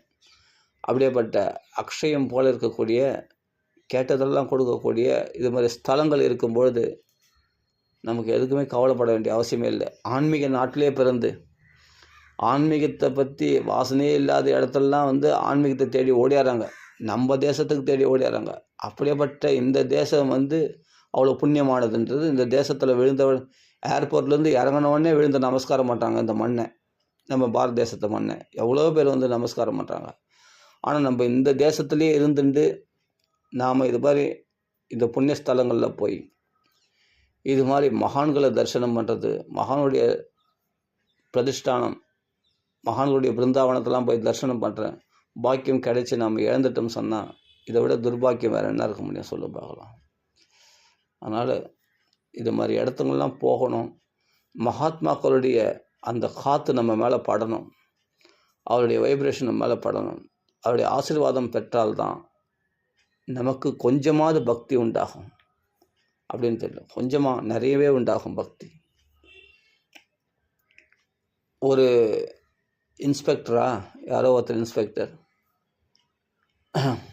திருவண்ணாமலைக்கு தினமும் போய் பிரதட்சணம் பண்ணிட்டு வர்றார். அவர் ரிட்டையர் ஆகிற வரைக்கும் பிரதட்சணம் பண்ணார். ஆனாலும் அவருக்கு வேலையும் செய்ய முடியல. ஏன்னா கிரி பிரதட்சணம் பண்ணோன்னே வேலையை ரிசைன் பண்ணிட்டார். அந்த இன்ஸ்பெக்டர் வேலையை ரிசைன் பண்ணிட்டு தினமும் 3 தடவை அந்த கிரி பிரதட்சணம் மட்டும் பண்ணுறதையே தன்னுடைய சேவையாக பகவானுக்கு அர்ப்பணம் பண்ணிட்டார், சிவனுக்காக. அது மாதிரி இருந்திருக்காங்க. அந்த கிரி பிரதட்சணம் அவ்வளோ விசேஷம். நல்ல வைப்ரேஷன் நமக்குள்ளே உண்டாகணும், நல்ல பக்தி உண்டாகணும்னா ஒன்றும் பண்ண வேணாம். நேராக போய் அண்ணாமலையாருடைய அந்த கிரி பிரதட்சணம் நீங்கள் பண்ணிட்டு வந்தீங்கன்னாவே ஆட்டோமேட்டிக்காக நல்ல வைப்ரேஷன் வரும். ஒரு நாளைக்கு 3 தடவைலாம் பண்ணுறாங்கன்னா அது வேறு விஷயம். அது முடிகிறவங்க பண்ண முடியும், நம்மளால் முடியாது. அப்படின்னா இப்போல்லாம் கை கால் வலிக்குது, முட்டி வலிக்குதுன்னு சொல்கிறாங்க இல்லையா, எவ்வளோ பேர் பெரியவங்களாம். இப்போ தான் நிறைய நோய்கள் ஆகி போச்சு. அதனால் ஒரு தடவை பிரதட்சணம் பண்ணி வரதே பெரிய விஷயமா இருக்கும். அதனால் பௌர்ணமி கூட போகலாம்.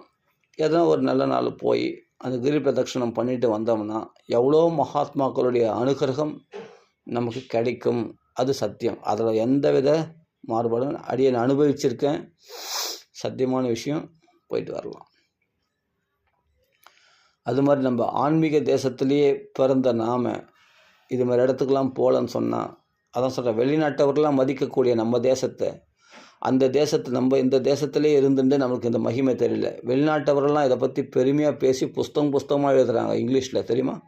நம்ம இந்தியாவை பற்றி புஸ்தகம் இன்றைக்கி இல்லை, இன்றைக்கி நடந்த விஷயம் இல்லை, ஆயிரக்கணக்கான வருஷத்துக்கு முன்னாடியே நம்ம இந்தியாவை பற்றி எவ்வளோ பேர் எழுதி வச்சுட்டு வெளிநாட்டவர்கள்லாம் எழுதி வச்சுட்டு போயிருக்காங்க. நம்ம இந்தியாவை பற்றி ஷுமாயின் அது மாதிரி எவ்வளோ பேர்லாம் எழுதியிருக்காங்க. நம்ம இந்திய தேசத்தை பற்றி, நம்ம பாரத தேசத்தினுடைய மகிமை பற்றி அவ்வளோ மகாத்மாக்களை நிறைய சொல்லியிருக்காங்க. வெளிநாட்டவரெல்லாம் மெச்சக்கூடிய தேசம் நம்ம பாரத தேசம், நம்ம இந்திய மண். இதில் தோன்றாத மகாத்மாக்களே கிடையாது. எல்லாம் இங்கே இருக்கிற விஷயங்களை பார்த்து அதிசயப்படுறாங்க வெளிநாட்டவர்கள்லாம். நம்ம வெளிநாட்டில் இருக்கிற டெவலப்மெண்ட்ஸு, அதனால் பிளெயின் கண்டுபிடிச்சிட்டாங்க, அது கண்டுபிடிச்சிட்டாங்க, ராக்கெட் கண்டுபிடிச்சிட்டாங்க, அது நம்ம ஆச்சரியப்படுறோம் அவங்க கண்டுபிடிப்புகளை. அவன் அதெல்லாம் ஒன்றுமே இல்லைன்றோம். வெளிநாட்டவர்கள்லாம் அதெல்லாம் ஒன்றுமே இல்லை, உங்கள் தேசத்தில் கிடைக்கிற அதிசயங்களை ஆச்சரியத்தை பார்த்தா நாங்களாம் பிரமிச்சு போய் நிற்கிறோம். அப்படிப்பட்ட அதிசயங்களை நம்ம ரிஷிகள்லாம் பண்ணிட்டு போயிருக்காங்க. அது ஒன்றும் பார்த்து அவங்க ஆச்சரியப்படுறாங்க. நாம் என்னென்னா இப்போ அட்வான்ஸ் டெக்னாலஜி பார்த்து நம்ம ஆச்சரியப்படுறோம் நிறைய விஷயங்களை. ஆனால் இந்த ஃபோன் வந்துடுச்சு, டிவி வந்துடுச்சு, ஒவ்வொரு விஷயத்தையும் பார்த்து நம்ம ஏரோப்ளேன், ஜெட் வந்துடுச்சு, அதெல்லாம் எப்படி கண்டுபிடிச்சாங்க அப்படின்லாம் பார்த்து நம்ம ஆச்சரியப்படுறோம். சில டெக்னாலஜிஸை வச்சு நம்ம ஆச்சரியப்படுறோம். ஆனால் அவங்களாம் பார்த்தா நம்ம தேசத்தில் ஒவ்வொரு விஷயத்தையும் பார்த்து ஆச்சரியப்படுறாங்க. இந்த ஆன்மீகம் எப்படி வாழ்ந்தது, இவங்க எப்படி இதெல்லாம், இந்த வைத்தியங்கள்லாம் எப்படி கண்டுபிடிச்சாங்க. நம்ம சுலபமாக ஒரு பச்சையில் குணப்படுத்திட்டு போயிடுவோம். அவர்கள் அந்த மருந்து சாப்பிட்டு பல ட்ரீட்மெண்ட்ஸ், அதுக்கு 1008 test, blood test, urine test, எத்தனையோ டெஸ்ட் எடுக்கிறாங்க இல்லையா. அதெல்லாம் தேவையே இல்லை. சும்மா பச்சையில் கசக்கி அப்படி அந்த சாரை குடிக்க சொன்னாங்கன்னா அடுத்த நிமிஷத்தில் உடனே பார்த்தா அது நோயை குணமாக்கி கொடுக்கக்கூடிய அப்படியேப்பட்ட பச்சையில் மூலிகைகள்லாம் நம்ம நாட்டில் இருக்குது இல்லையா. எவ்வளோ வைத்திய சாஸ்திரம்லாம் இருக்குது, நிறைய பேருக்கு தெரியாது. ஆனால் இன்றைக்கி இருக்குது, எல்லாம் மறைஞ்சிருக்கு, அவ்வளோதான். ஏன்னா தன்வந்திரி வைத்திய சாஸ்திரம் கொடுத்த தன்வந்திரி யார்? பகவானுடைய அவதாரம் தானே. சித்தர்கள்லாம் அந்த மூலிகைகள் பற்றிலாம் சொல்லிட்டு போயிருக்காங்க. அப்போ நம்ம நாட்டை பார்த்து தான் வெளிநாட்டவர்கள் ஆச்சரியப்படுறாங்க, நம்ம நாகரிகங்களை பார்த்து தான் அவங்க ஆச்சரியப்படுறாங்க, கற்றுக்குறாங்க. நாமெல்லாம் இப்போ என்னென்னா வெளிநாட்டு நாகரிகத்தை புகழ ஆசைப்படுறோம். ஆனால் நம்ம தேசத்தை பார்த்து அவங்க ஆச்சரியப்படக்கூடிய இருக்கும்போது, அப்போ நம்ம தேசத்தில் நம்ம பிறந்து நமக்கு இதனுடைய மகிமை நமக்கு தெரியல பத்தியா? ஏன்னா நம்மலாம் பணத்து பின்னாடி ஓடுறோம். நம்ம அந்த கலி தோஷத்தினால பாதிக்கப்பட்டு பல பௌதிகமான ஆசைகள் பின்னாடி ஓடுறோம். ஆனால் ஆன்மீக விஷயங்களும் பார்த்தா இது தோண்ட தோண்ட வந்துட்டே இருக்கும். அவ்வளோ ஆன்மீக விஷயங்கள் புதைஞ்சிருக்கு நம்ம தேசத்தில். ஒரு தியான யோகம் முறைன்னா ஹடயோகம், தியானம் எத்தனை விதமாக மகரிஷிகள்லாம் வகுத்து வச்சுருக்காங்க. பதஞ்சலி யோசனை அதெல்லாம் போய் படித்து பாருங்கள். ஆச்சரியமாக இருக்கும். இதெல்லாம் எப்படி கண்டுபிடிச்சாங்க? இதுலேயும் நீ எந்த தான் டெலஸ்கோப் என்ன தான் சூட்சமான கண்ணாடிகளால் கூட கண்டுபிடிக்க முடியாத வைரஸ், பாக்டீரியா கண்டுபிடிச்சேன்னு சொல்கிறாங்க பெருசாக. அதை விட சூட்சமாக இருக்கிற ஆத்மாவே கண்டுபிடிச்சிருக்காங்க நம்ம மகரிஷிகள்லாம். அது எப்படி செயல்படுது, என்னென்னலாம் செயல்படுது, உள்ளே என்ன ஃபங்க்ஷன் ஆகுது, எல்லாமே புட்டு வச்சுருக்காங்க. ஒவ்வொரு யோகத்தையும் ஞான யோகமாக இருந்தாலும் சரி, தியான யோகமாக இருந்தாலும், அஷ்டாங்க யோகமாக இருந்தாலும் சரி, பக்தி யோகமாக இருந்தாலும் அதை எப்படி பண்ணணும், எப்படி முறையாக பண்ணணும், எப்படி அந்த மகான்கள் வழியில் பண்ணணும், அந்த மகான்கள்லாம் எப்படி கடைப்பிடிச்சிருக்காங்க, அவ்வளவு நுணுக்கங்கள் நிச்சயமாக ஆராய்ச்சியாளர்களால் கூட முடியாது. பெரிய பெரிய விஞ்ஞானிகளால் கூட கண்டுபிடிக்க முடியாத விஷயம் இதெல்லாம். அதுதான் அவங்களாம் பார்த்து ஆச்சரியப்படுறாங்க நம்ம தேசத்தை பார்த்து. ஆனால் நம்ம தேசத்தில் இருக்கிற நாம் பயன்படுத்திக்க மாட்டோம். நீங்கள் ஒவ்வொரு கோயில்களுக்குள்ளே பாருங்கள், அது பெரிய வரலாறு இருக்கும். அதில் பெரிய வரலாறு இருக்கும். அதில் சித்த புருஷர்கள்லாம் வடிவமைச்ச அந்த சித்தர் புருஷருடைய அனுகிரகத்தினால அந்த இடத்துல பார்த்தா அதிகமான வைப்ரேஷன் அதிகமாக இருக்கும். அந்த இடத்துல போனால் திருப்பதியில் கூட இவ்வளோ பணம் கொழிக்குதுன்னா அங்கே அவ்வளோ மகாத்மாக்கள் அங்கே சித்தி அடைஞ்சிருக்காங்க. வாழ்ந்த மலை அது திருப்பதி ஏழுமலை.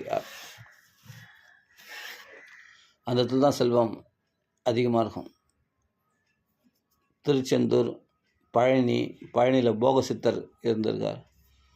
அந்த நவபாஷான சிலையை வடிவமைச்சிருக்காங்க பழனி முருகர் கோயில் பார்த்தா. அது மாதிரி ஒவ்வொரு விஷயத்துலையும் ஒவ்வொரு இடத்துலையும் ஒரு முக்கியமான தாத்பரியம் இருக்கும். ஒவ்வொரு கோயில்லையும் பார்த்தா நம்ம தேசத்தில் அந்த பழைய கோயிலெலாம் போய் பார்த்தோம்னா, அதனால் எங்கே தொட்டடம்லாம் நம்மளுக்கு அதான் இந்த பூமியில் நடக்கிறதுக்கே பயமாக இருக்குங்க. எங்கெங்கே மகாத்மாக்கள் எங்கே சமாதியாக இருக்காங்க, எங்கெல்லாம் மகாத்மாக்கள் நடந்திருக்காங்க, எங்கெல்லாம் மகாத்மா வாசம் பண்ணியிருக்காங்க நம்மளுக்கு தெரியல. அப்படியேப்பட்ட இந்த புண்ணிய தேசம் நம்ம பாரத தேசம். அதனால் பாரத தேசத்தை நினைச்சாலே முக்தி. சொல்லப்போனால் அதுதான் தேவர்களே பார்த்து பொறாமப்படுறாங்க. எங்களுக்கு பிறப்பு கிடைச்சா இந்த புண்ணியம் தீர்ந்து போய் நாங்கள் தேவலோகத்து சௌக்கியத்தெல்லாம் அனுபவிக்கிறோம். இருந்தாலும் எங்களுக்கு புண்ணியம் தீர்ந்து மறுபடியும் பிறப்புன்னா இந்த பாரத தேசத்தில், இந்த உலகத்தில், இந்த பூமியில் பிறக்கணும். ஆனால் பூமியில் மற்ற தேசங்களில் பிறக்காமல் பாரத தேசத்தில் பிறக்கணும். அதுவும் பாரத தேசத்தில் பக்தர்கள் சங்கங்கள்லாம் வைஷ்ணவர்கள் இருக்கிற இடத்துல நாங்கள் பிறக்கணும்.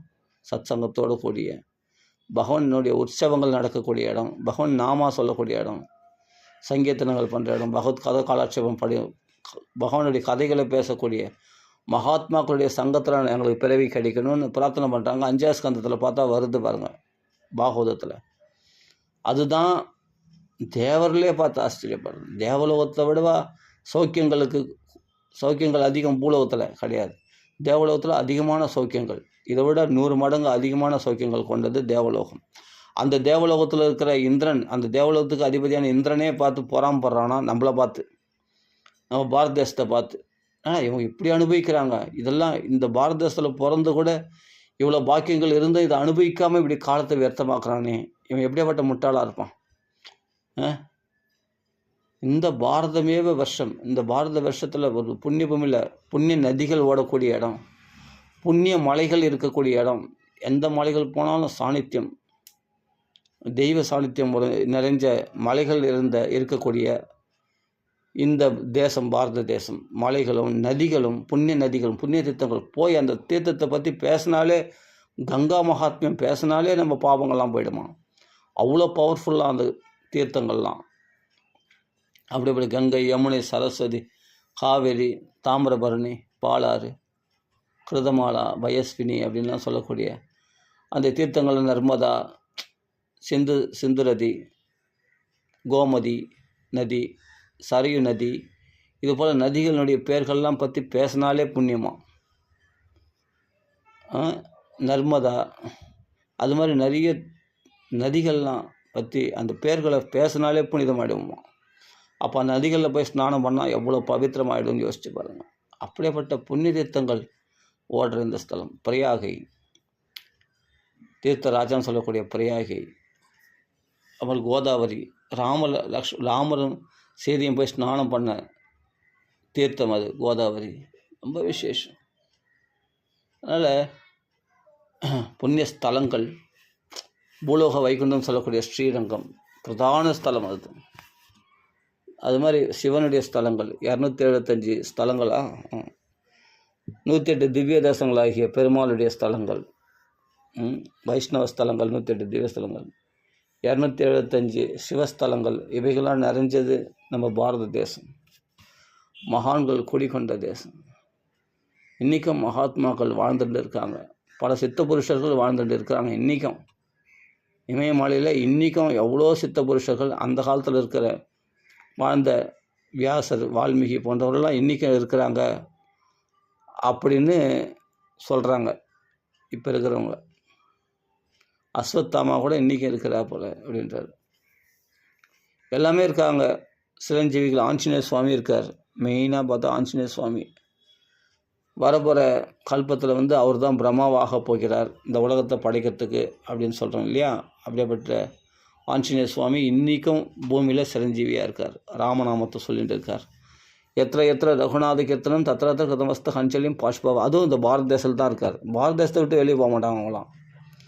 இந்திய மண்ணில் தான் இருப்பாங்க. ராமர் கால் பதிச்ச இடமாகி இந்த பாரத தேசத்தில் தான் இருப்பார் ஆஞ்சநேயர் சுவாமி.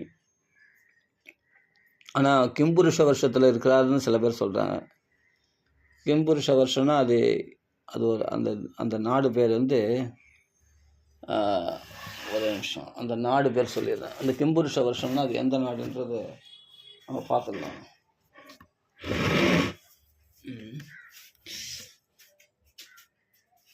அந்த கிம்புருஷ வருஷத்தில் ஆஞ்சநேய சுவாமி இருக்கிறாரு. அது எந்த நாடுன்னா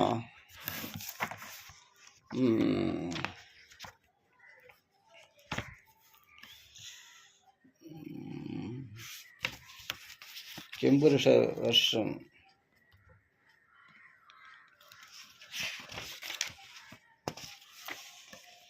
அந்த கிம்புருஷ வருஷம் கிம்புருஷ வருஷத்தில் ஆஞ்சநேய சுவாமி ஆஷ்டசேனர்களோட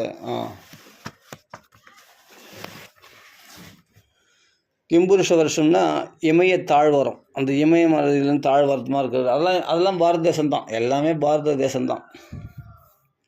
இன்னைக்கு எல்லா நாடுகளும் இப்போல்லாம் நிறைய நாடுகளாக தனியாக பிரிஞ்சு போச்சு இந்தியாவிலேருந்து. ஆனாலும் எல்லாம் பாரத தேசத்தை ஆதியில் எல்லாம் பாரத தேசமாக தான் இருந்தது.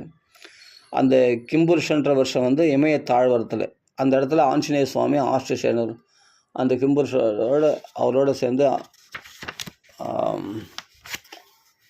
ராமரை வழிபட்டு கொண்டு இருக்கிறார் ஆஞ்சநேய சுவாமி.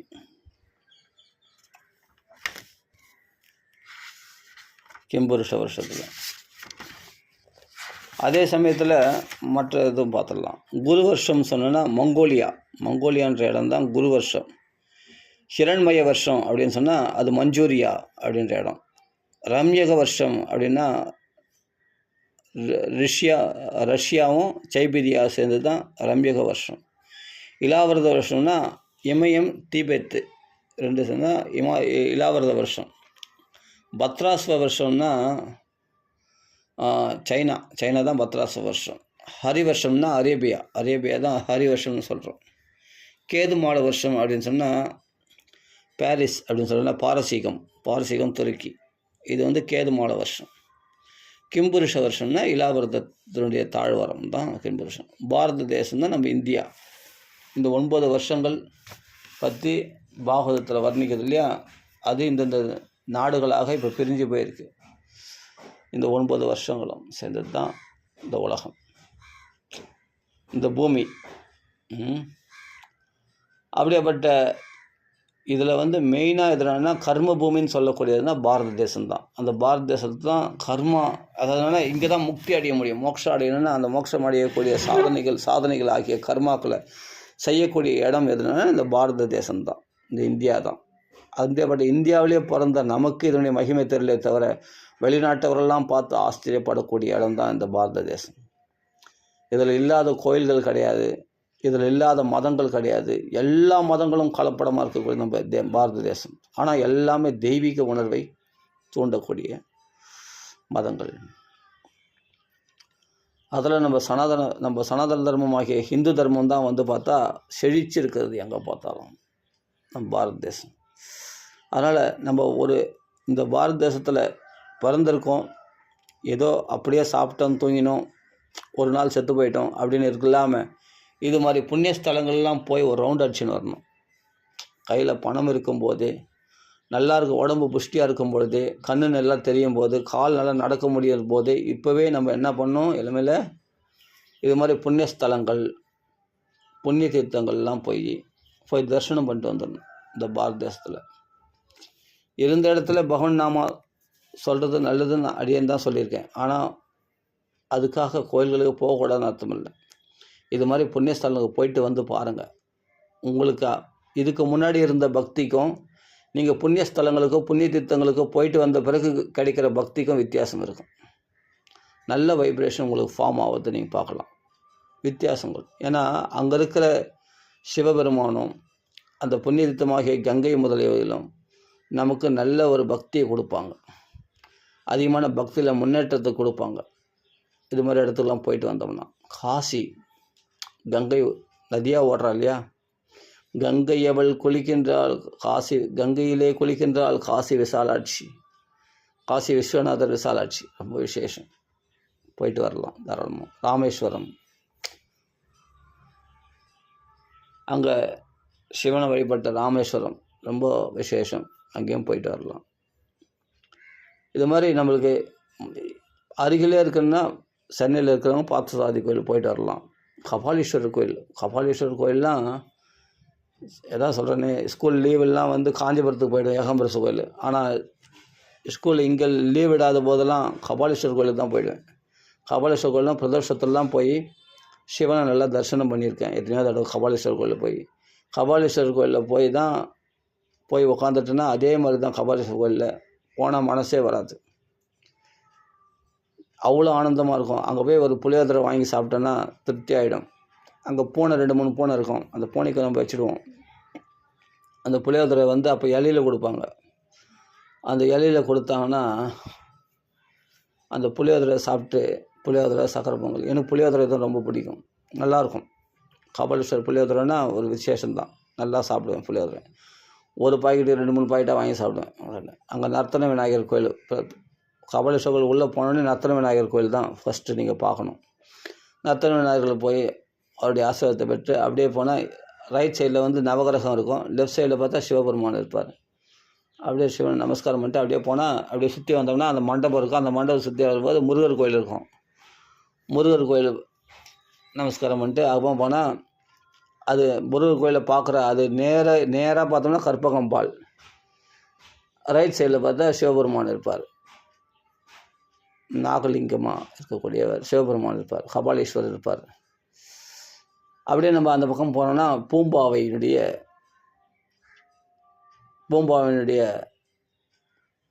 சன்னிதானம் இருக்கும். பூம்பாவையினுடைய சன்னிதானம், ஞான சம்பந்தருக்காக காத்திருந்த பூம்பாவையினுடைய சன்னிதானம் இருக்கும். அப்படியே போகலாம், அப்படியே நிறைய விஷயங்களை பார்க்கலாம். அப்படியே அந்த கபாலீஸ்வரர் கோயில் சுற்றி வந்தோம்னா போதும்.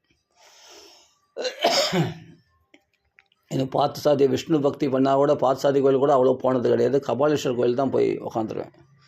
கபாலீஸ்வரர் கோயிலில் போய் எதனா ஒரு புஸ்தகம் வாங்கணும், கிரீட் ரைடிங்கில் அங்கே புஸ்தகம் வாங்கிட்டோம்னா அழகாக கபாலீஸ்வரர் கோயிலில் உட்காந்து தான் படிப்பேன். ஃபஸ்ட்டு கபாலீஸ்வரர் கோயிலில் உட்காந்து அப்புறம் போனோம்னா அதனுடைய பக்தியே வேறு மாதிரி இருக்கும்.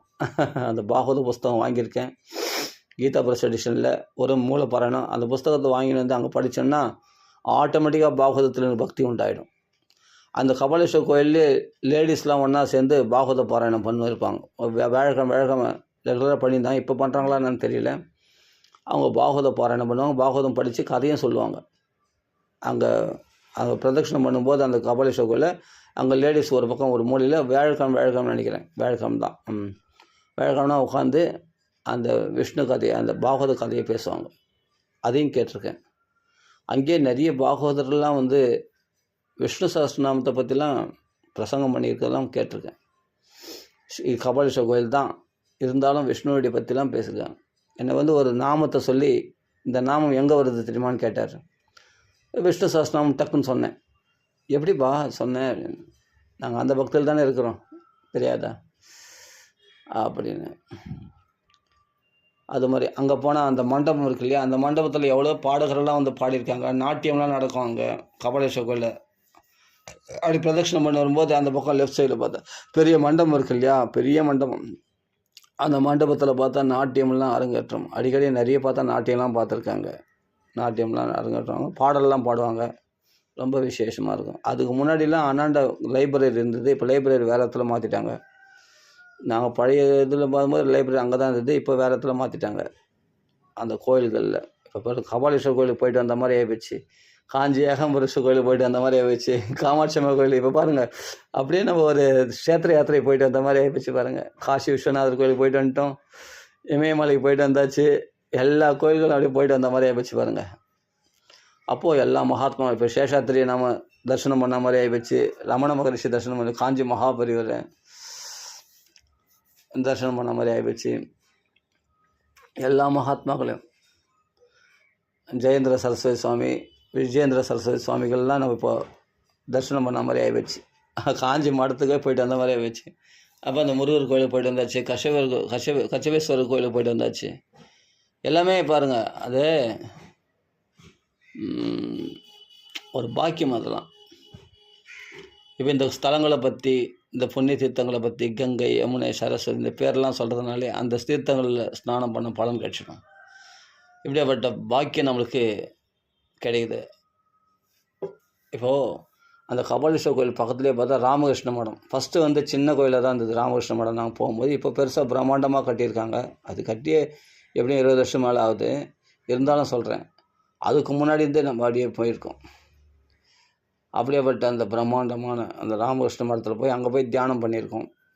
சாரதம்மையார், ராமகிருஷ்ணன் பரமம்சர், விவேகானந்தர் அங்கே தான் பார்த்தா அந்த ராமகிருஷ்ண மடத்திலும் பார்த்தா எல்லாமே பாகவத சாரம், ராமாயண சாரம், இது போல் புஸ்தகங்கள்லாம் போடுறாங்க. சுருக்கமாக 6000 ஸ்லோகங்களில் பாகவதம் படிக்கிற விதம், ராமாயணம் வந்து 6000 ஸ்லோகங்களை சுலபமாக படிக்கிற மாதிரி அருமையாக அண்ணான்னு ஒரு மகாத்மா எழுதி வச்சுருக்காரு. அதில் நான் சொல்கிறது இந்த பரனூர் மகாத்மா அண்ணா இல்லை, இவர் வேற ஒரு அண்ணா. அந்த அண்ணான்ற மகாத்மா வந்து இந்த பாகவதம் ராமாயணத்துலேயும் சுருக்கமாக மக்களுக்கு கொடுக்கணுன்றதுனால 6000 ஸ்லோகத்தில் வந்து நிறைய புஸ்தகம் எழுதியிருக்கார். இந்த அழகான சொற்பதங்களில் தெளிவான எளிமையாக புரிகிற மாதிரி டிரான்ஸ்லேஷன் பண்ணி பாகவத ராமாயணத்துக்கு விளக்கம் கொடுத்துருக்கார். பாகவத சாரா ராமாயண சாரான்ற பேரில். அது ராமகிருஷ்ண மடத்தில் போனால் அந்த கிரி ட்ரேடிங் பக்கத்தில், இது கபாலீஸ்வரர் கோயில் பக்கத்தில் ராமகிருஷ்ண மடத்தில் போனால் அந்த புஸ்தகம்லாம் கிடைக்கும். அதை படித்தாலே போதும், ஆனந்தமாக இருக்கும். நீங்கள் பாகவதம் பூரா தெரிஞ்சுக்கலாம். அப்படி அவ்வளோ அழகாக சொல்லியிருக்காங்க. நிறைய ஞான விஷயங்கள் சொல்லியிருக்காங்க. நமக்கே புரியாத விஷயம்லாம் பாகவதத்தில் அந்த எளிமையான பாகவத சாரத்தை படித்து தான் எனக்கு ரொம்ப இன்ட்ரெஸ்டே வந்தது பாகவதத்தில்.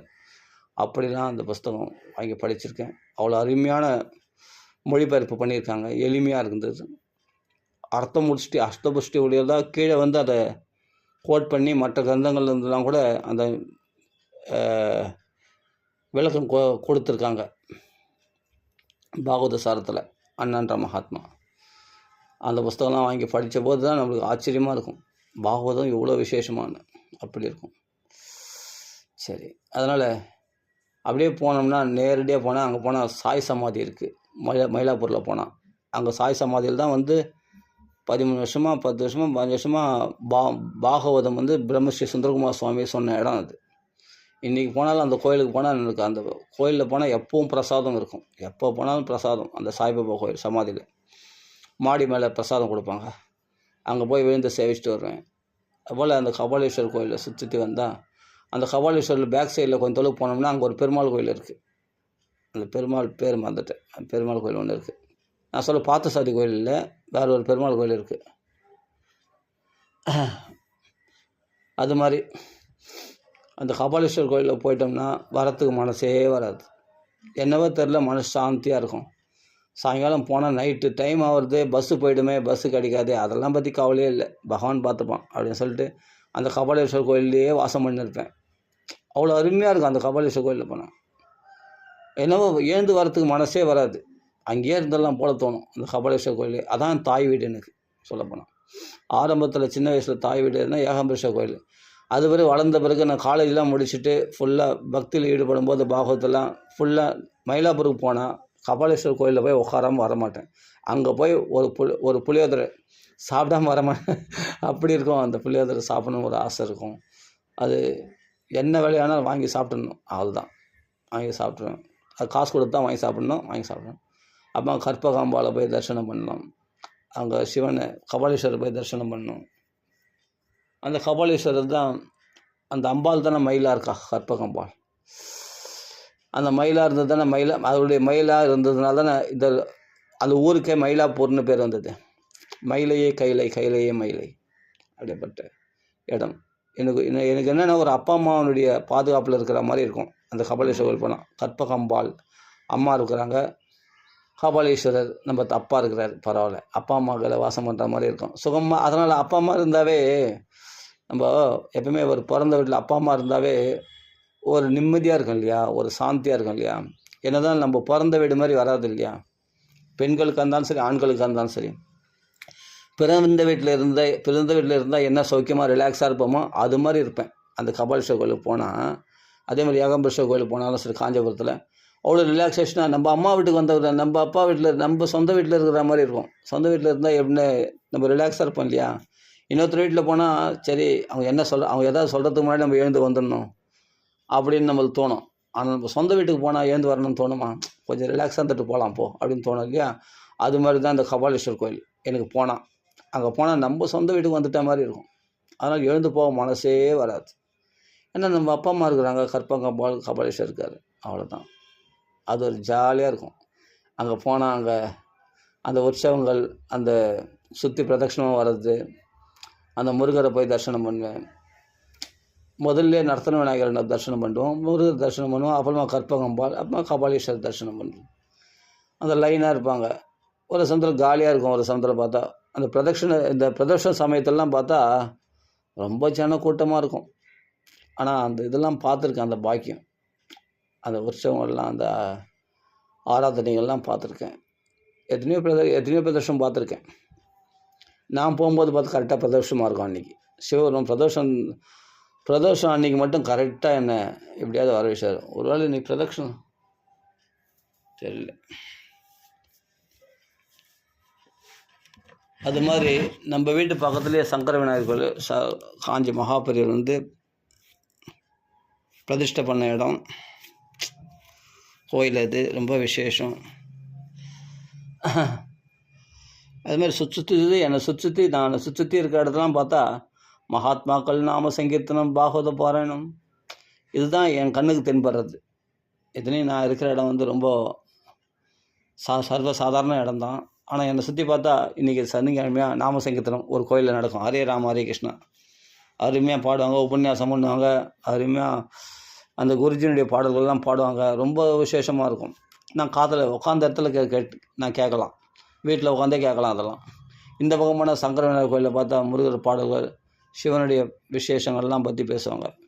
இந்த பக்கம் பார்த்தா வேம்பலியம்மா கோயிலில் பார்த்தா அங்கே நிறைய உபன்யாசங்கள்லாம் வள்ளலாரை பற்றி, மகாத்மாக்களை பற்றி உபன்யாசம்லாம் பண்ணுவாங்க. இதெல்லாம் கேட்குற பாக்கியம் கிடைக்கும். வீட்டில் உட்காந்தே எல்லாமே கிடைக்கும் அடியனுக்கு. அது மாதிரி அதான் சொல்ல, நம்ம பாரத தேசத்தில் பிறந்ததே நம்மளுக்கு பெரும் பாக்கியம். எங்கே சுற்றினாலும் பக்தி தான் அடியனுக்கு. எனக்கு கிடைச்ச பாக்கியம் எனக்கு. எங்கே சுற்றினாலும் பக்தி தான். இங்கே போனால் விஷ்ணு பக்தி, அங்கே போனால் சிவபக்தி. எங்கே போனாலும் பகவானுடைய பெருமைகள், மகான்களுடைய பெருமைகள் நிறைய கேட்பேன். வள்ளலாரை பற்றி நிறைய கேட்பேன். இங்கே இந்த வேம்பலியம்மா கோயிலில் வள்ளலாரை பற்றி, ராமலிங்க அடிகளாரை பற்றி நிறைய சொல்லுவாங்க. அருமையான விசேஷம். அதுபோல் கிருபானந்த வாரியாருடைய கடாட்சத்துக்கு பாத்திரமான, கிருபானந்த வாரியாருடைய ஆசீர்வாதம் பெற்றேன்.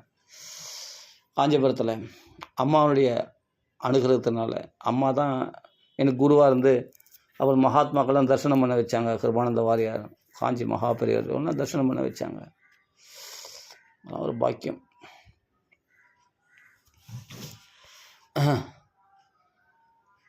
அது மாதிரி சின்ன வயசில் பண்டரிபுரம் போயிருக்கேன், ஆனால் ஞாபகமே இல்லை.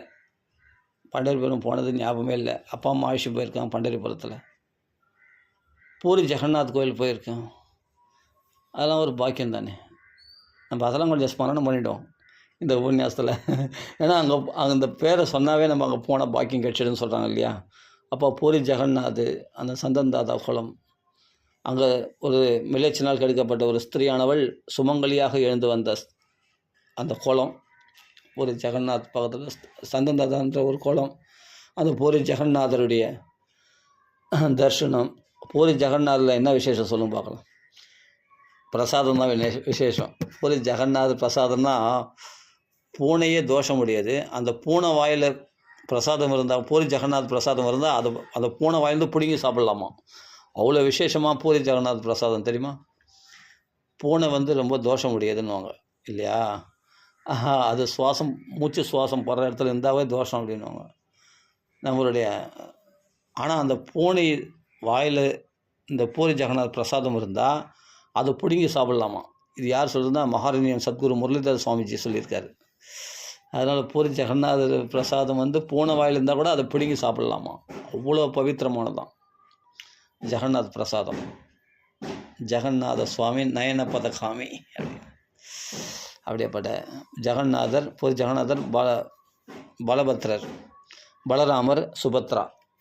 2 பலராமருக்கும் ஜெகநாதருக்கும் நடுவில் சுபத்ராமா இருப்பாங்க, தங்கச்சி சுபத்ரா. அந்த தரிசனம் பண்ணியிருக்கேன் பூரி ஜெகநாதர்.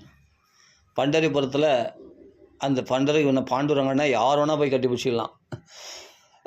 இது பிராமணர்கள் தான் போய் தொடணும் அப்படிலாம் கிடையாது. யார் வேணால் போய் அந்த பாண்டுரங்கனை தொடலாம், கட்டி பிடிச்சிடலாம். அப்படிப்பட்ட பாண்டுரங்கன் எல்லாருக்கும் சுலபமானவன். பக்தரெல்லாம் கூத்தாடி நடனம் ஆடுபவன் அந்த பாண்டுரங்கன். திடீர்னு பார்த்தா விக்கிரகம் காணாமல் போயிடுமா. பக்தர்களோடு பார்த்தா கூத்தாடி நிற்பானான் பகவான். இது இந்த காலத்தில், அந்த காலத்தில் நடந்த விஷயம். அப்போல்லாம் மகாத்மாக்களோட சுலபமாக பாண்டுரங்கன்னு ஒரு பகவான் அப்படின்னு தோணாதான். பாண்டுரங்கன் தானே நம்ம வீட்டு புள்ள அப்படின்ற மாதிரி பகவான் அவங்களோட பழகுவானான். அப்படியேப்பட்ட பாண்டுரங்கன் எவ்வளோ. அப்போ உடுப்பி கிருஷ்ணன் அதிகம் பார்க்குற பாக்கியம் கிடச்சிது. உடுப்பி கிருஷ்ணன் விசேஷம். பக்தனுக்காக அப்படியே அந்த சிலையே திரும்பி, அந்த பகவானை திரும்பி பின்பக்கம் தரிசனம் கொடுத்த அந்த இடம்லாம் போனால் எப்படி இருக்கும் பாருங்கள், ஆனந்தமாக இருக்கும். இப்படியாப்பட்ட புண்ணிய ஸ்தலங்கள், புண்ணிய தீர்த்தங்கள் இதெல்லாம் நிறைஞ்ச இடம் நம்ம பாக்கியம். இதெல்லாம் எவ்வளோ மகாத்மாக்கள் இதனால் உருவாகியிருக்காங்க. இதில் பித்து பிடித்தவர்களாக, பக்தியில் பித்து பிடித்தவர்களாக எவ்வளோ மகாத்மாக்கள். விட்டல்தாஸ் மகாராஜ், மகாரண்யம் ஸ்ரீ சத்குரு முரளிதர சுவாமிஜி, ஸ்ரீ அண்ணா, ஸ்ரீ ஹரிஜி, ரங்கஜி, இஸ்கானில் போனால் பானுசாமி மகாராஜ், பக்தி விகாஷ் மகாராஜ், ஜெயபதகா மகாராஜ், இவர்களுக்கெல்லாம் ஆணிவேராக இருந்த ஸ்ரீல பிரபுபாதானுடைய அங்கே சாநித்தியம், ஹரே கிருஷ்ணா மகாமந்திரங்கள். இந்த 2 நாளில் இப்போ ஜென்மாஷ்டமி வரப்போகுது, கிருஷ்ண ஜெயந்தி. ரொம்ப விசேஷமாக கோலாகலமாக கொண்டாட போகிறாங்க இஸ்கானில் பார்த்தா. கிருஷ்ணருடைய கிருஷ்ண ஜெயந்தி, ஜென்மாஷ்டமி. என்ன பாக்கியம் பாருங்கள். இதெல்லாம் அனுபவிக்கிறதுக்கு ஒரு கொடுத்து வச்சுருக்கணும். கண்கொள்ளா காட்சி. அதெல்லாம் ரொம்ப ஜன நெருக்கடியால் கஷ்டப்படுறேன்னா அப்படி வேணாம். ஜன நெருக்கடி இல்லாத சமயத்துலையாவது போய் தரிசனம் பண்ணிட்டு வரலாம் இல்லையா. ஸ்ரீ கிருஷ்ண பரமாத்மாவை, ராதே, கிருஷ்ண, லலிதா, விஷாகா எல்லாமே இருப்பாங்க. அங்கே போனோம், அவங்களெல்லாம் தரிசனம் பண்ணலாம். பூரி ஜெகநாத் அங்கே இருப்பார், பலதேவர் இருக்கார், பலராமர், சுபத்ரா இருக்க பார்க்கலாம். அப்போ சைதன்ய மகாபிரபு, நித்யானந்த பிரபு இவங்கெல்லாம் தரிசனம் பண்ணலாம். என்ன ஒரு பாக்கியம் பாருங்கள் நம்மளுக்கு. எவ்வளோ விஷயம் இருக்குது நம்ம அனுபவிக்கக்கூடிய ஆன்மீக விஷயங்கள் நிறைஞ்சிருக்குதுங்க நம்மளுக்கு. எங்கே போனாலும் தப்பிக்கவே முடியாது. நம்ம இந்த ஆன்மீகத்தை விட்டு நம்ம வெளியே போகவே முடியாது. பக்தி விட்டு வெளியே ஒன்று சிவன் நம்மளை பிளாக் பண்ணுறாரு, இல்லை விஷ்ணு நம்மளை பிளாக் பண்ணுறாரு, இல்லை சிவபக்தரெல்லாம் விஷ்ணு பக்தரெல்லாம் நம்மளை பிளாக் பண்ணிடுவாங்க. நீ தப்பிக்கவே முடியாது ராஜா, நீ மாட்டின்னு தான் ஆகணும். நீ எப்படியாவது பக்திக்கு வந்து தான் ஆகணும், உன்னை விட மாட்டேன் அப்படின்னு நம்மளை சுற்றி காம்பவுண்ட் சுவர் எழுப்பிட்டாங்க. நீ எங்கேயுமே தப்பிக்க முடியாது. ஏன்னா ரொம்ப உயரமான காம்பவுண்ட் சுவர். நீ ஏறிலாம் போய் தப்பிச்சு இதுலேருந்து வெளியே போயிடலான்னு நினச்சா முடியாது. அப்படி இந்த பக்தின்ற ஒரு கோட்டை நம்ம சுற்றி இருக்குது. எங்கே பார்த்தாலும் நல்ல வைப்ரேஷன் இருக்குது, நல்ல சாநித்தியம் இருக்குது. எந்த இடத்துல போனாலும் கோயில்களும் புண்ணிய தீர்த்தங்களும் புண்ணிய ஸ்தலங்களும் மகாத்மாக்களும் நிறைஞ்ச தேசம் நம்ம தேசம். என்ன பாக்கியம் பாருங்கள். திருப்பி திருப்பி அவர்களை பற்றி பேசிகிட்டே இருக்கலாம். எவ்வளோ மகாத்மாக்கள். பூண்டி மகான், பாம்பன் சுவாமிகள், அதே சமயத்தில் எவ்வளோ விசேஷமான மகாத்மாக்கள்லாம் நம்ம தேசத்தில் தோன்றியிருக்காங்க. சில படத்துங்கள்லாம் கூட பார்க்கலாம். பாம்பன் சுவாமிகளை பார்க்கலாம், கிருபானந்த வாரியரை பார்க்கலாம். மகாத்மாக்கள், நிறைய மகாத்மாக்கள், பல சித்த புருஷர்கள், ஆங்கிலேய பிரிவா, காஞ்சி மகா பிரிவா, எவ்வளோ சித்த புருஷர்கள், எவ்வளோ மகாத்மாக்கள். அப்படியேப்பட்ட இந்த தேசத்தில் பிறக்கிறதுக்கு நம்ம என்ன பாக்கியம் பண்ணிடுன்னு யோசிச்சு பாருங்கள். அது மனுஷனாக பிறக்கிறதுக்கு துர்லபம் மனுஷ ஜென்மம். ஆனால் உண்மையிலே துர்லபம் தான். அதுவும் இந்த பாரத தேசத்தில் பிறக்கிறது ரொம்ப துர்லபம் தான். பாகவதத்தில் வந்தால் எவ்வளோ மகாத்மாக்கள், பிரகலாதன், நாரதர், பராசர, புண்டரீக, வியாசர், அம்பரீஷர், அப்பா. ராமாயணத்தில் போனால் ஹனுமான், விபீஷணர், சபரி பாட்டி, அகல்யா, சீதம்மா, ராம, லக்ஷ்மண, பரத, சத்ருக்னர், தசரதர், கௌசல்யா, சுமித்ரை, கைகை, எல்லாம் சுமந்திரர், வசிஷ்டர், விஸ்வாமித்திரர், எவ்வளோ பரத்வாஜர், அகஸ்தியர். ராமாயணத்தில் போனால் அவ்வளோ மகாத்மாக்கள் கொட்டி கிடக்குறாங்க. நலன், நீலன், ஜாம்பவான், ஆஞ்சநேய சுவாமி, சுக்ரீவன், வாலி, அவ்வளோ மகாத்மாக்கள். வாலி கூட மகாத்மா தான். ராமரை தரிசனம் பண்ணியிருக்கானே மகாத்மா. ராமர் கையாலே மோட்சம் அடைந்திருக்காரு மகாத்மா தான். ராவணன், கும்பகர்ணன், அவன் பேரை சொன்னாலே நம்மளாம் ஏகைக்கும் அக்ஷரம் பிரக்தம் மகாபாதக நாசனம். அவன் பேருங்களை சொன்னாவே நம்ம மகாபாதகம்லாம் போயிடுமா. அவ்வளோ புண்ணியாத்மாக்கள். ராவணன் மாதிரி சிவபக்தி பண்ணவன் யாரும் கிடையாது. ராவணன், கும்பகர்ணன், விபீஷணன், மந்தோதரி, திரீச்சடா, சரமா, ஆஹா, இந்திரஜித்து, அவங்களாம் பகவானை தரிசனம் பண்ணியிருக்காங்க. எவ்வளோ ராட்சசர்கள். அவ்வளோ ராட்சசர்கள் சொல்லலாமா, பாகவதம் சொல்லலாமா? ஏன்னா பகவான் கையில் மரணம் அடைஞ்சு மோட்சம் அடைந்திருக்காங்க. அவ்வளோ பேரும் முக்தி அடைஞ்சிட்டு இருக்காங்க. தெரியுமா? சாதாரண விஷயம் இல்லை இதெல்லாம். மால்யவான். அப்படி ராமாயணத்தில் போனால் வானர்கள் எல்லாம் பரம பாகவதர்கள், அயோத்தியவாசிகள் எல்லாம் பரம பாகவதர்கள்.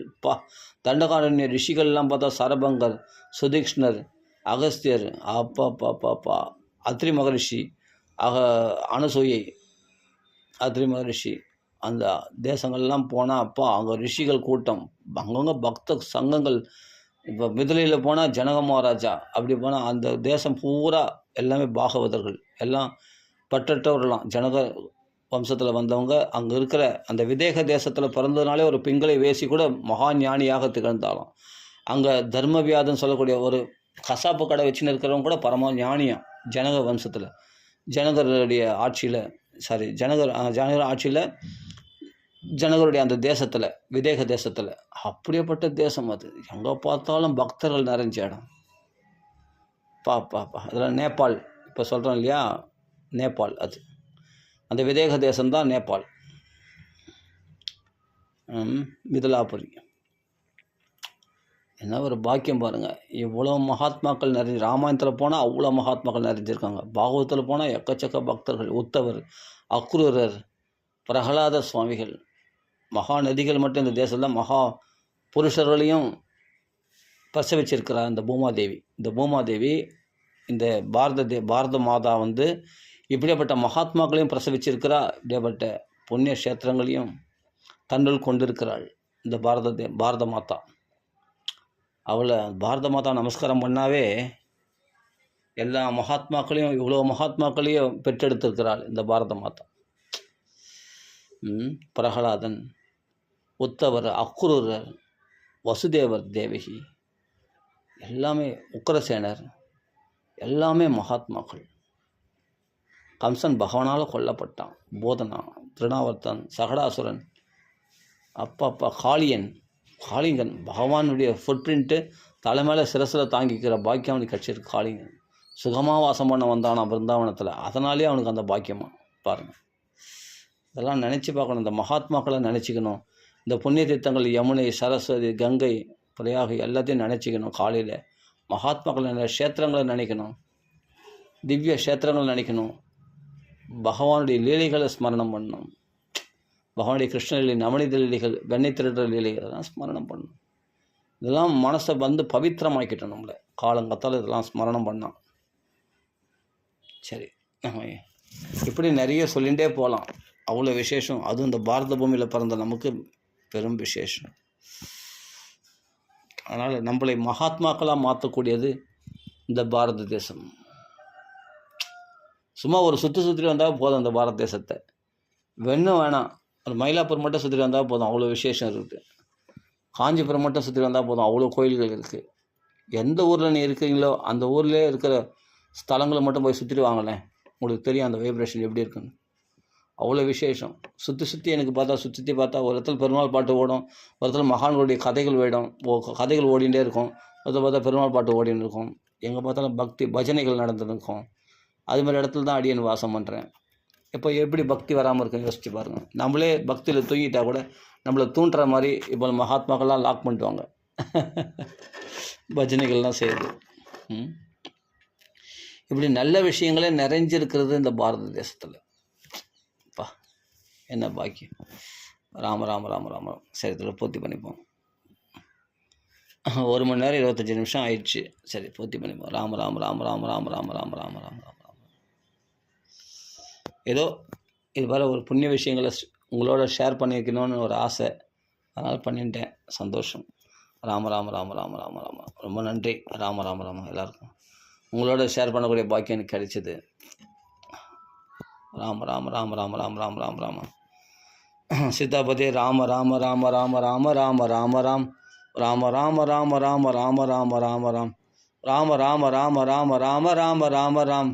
ராம ராம ராம ராம ராம ராம ராம ராம். ராம ராம ராம ராம ராம ராம ராம ராம். ஸ்ரீ ராமநாम संकीर्तन की जय. आंजनेय स्वामी की जय. राम सद्गुरु महाराज की जय. सकल साधु मंडली की जय. श्री वाल्मीकि भगवान की जय. राम राम राम राम राम. श्री स्वामी की जय. राम राम राम राम राम राम राम राम.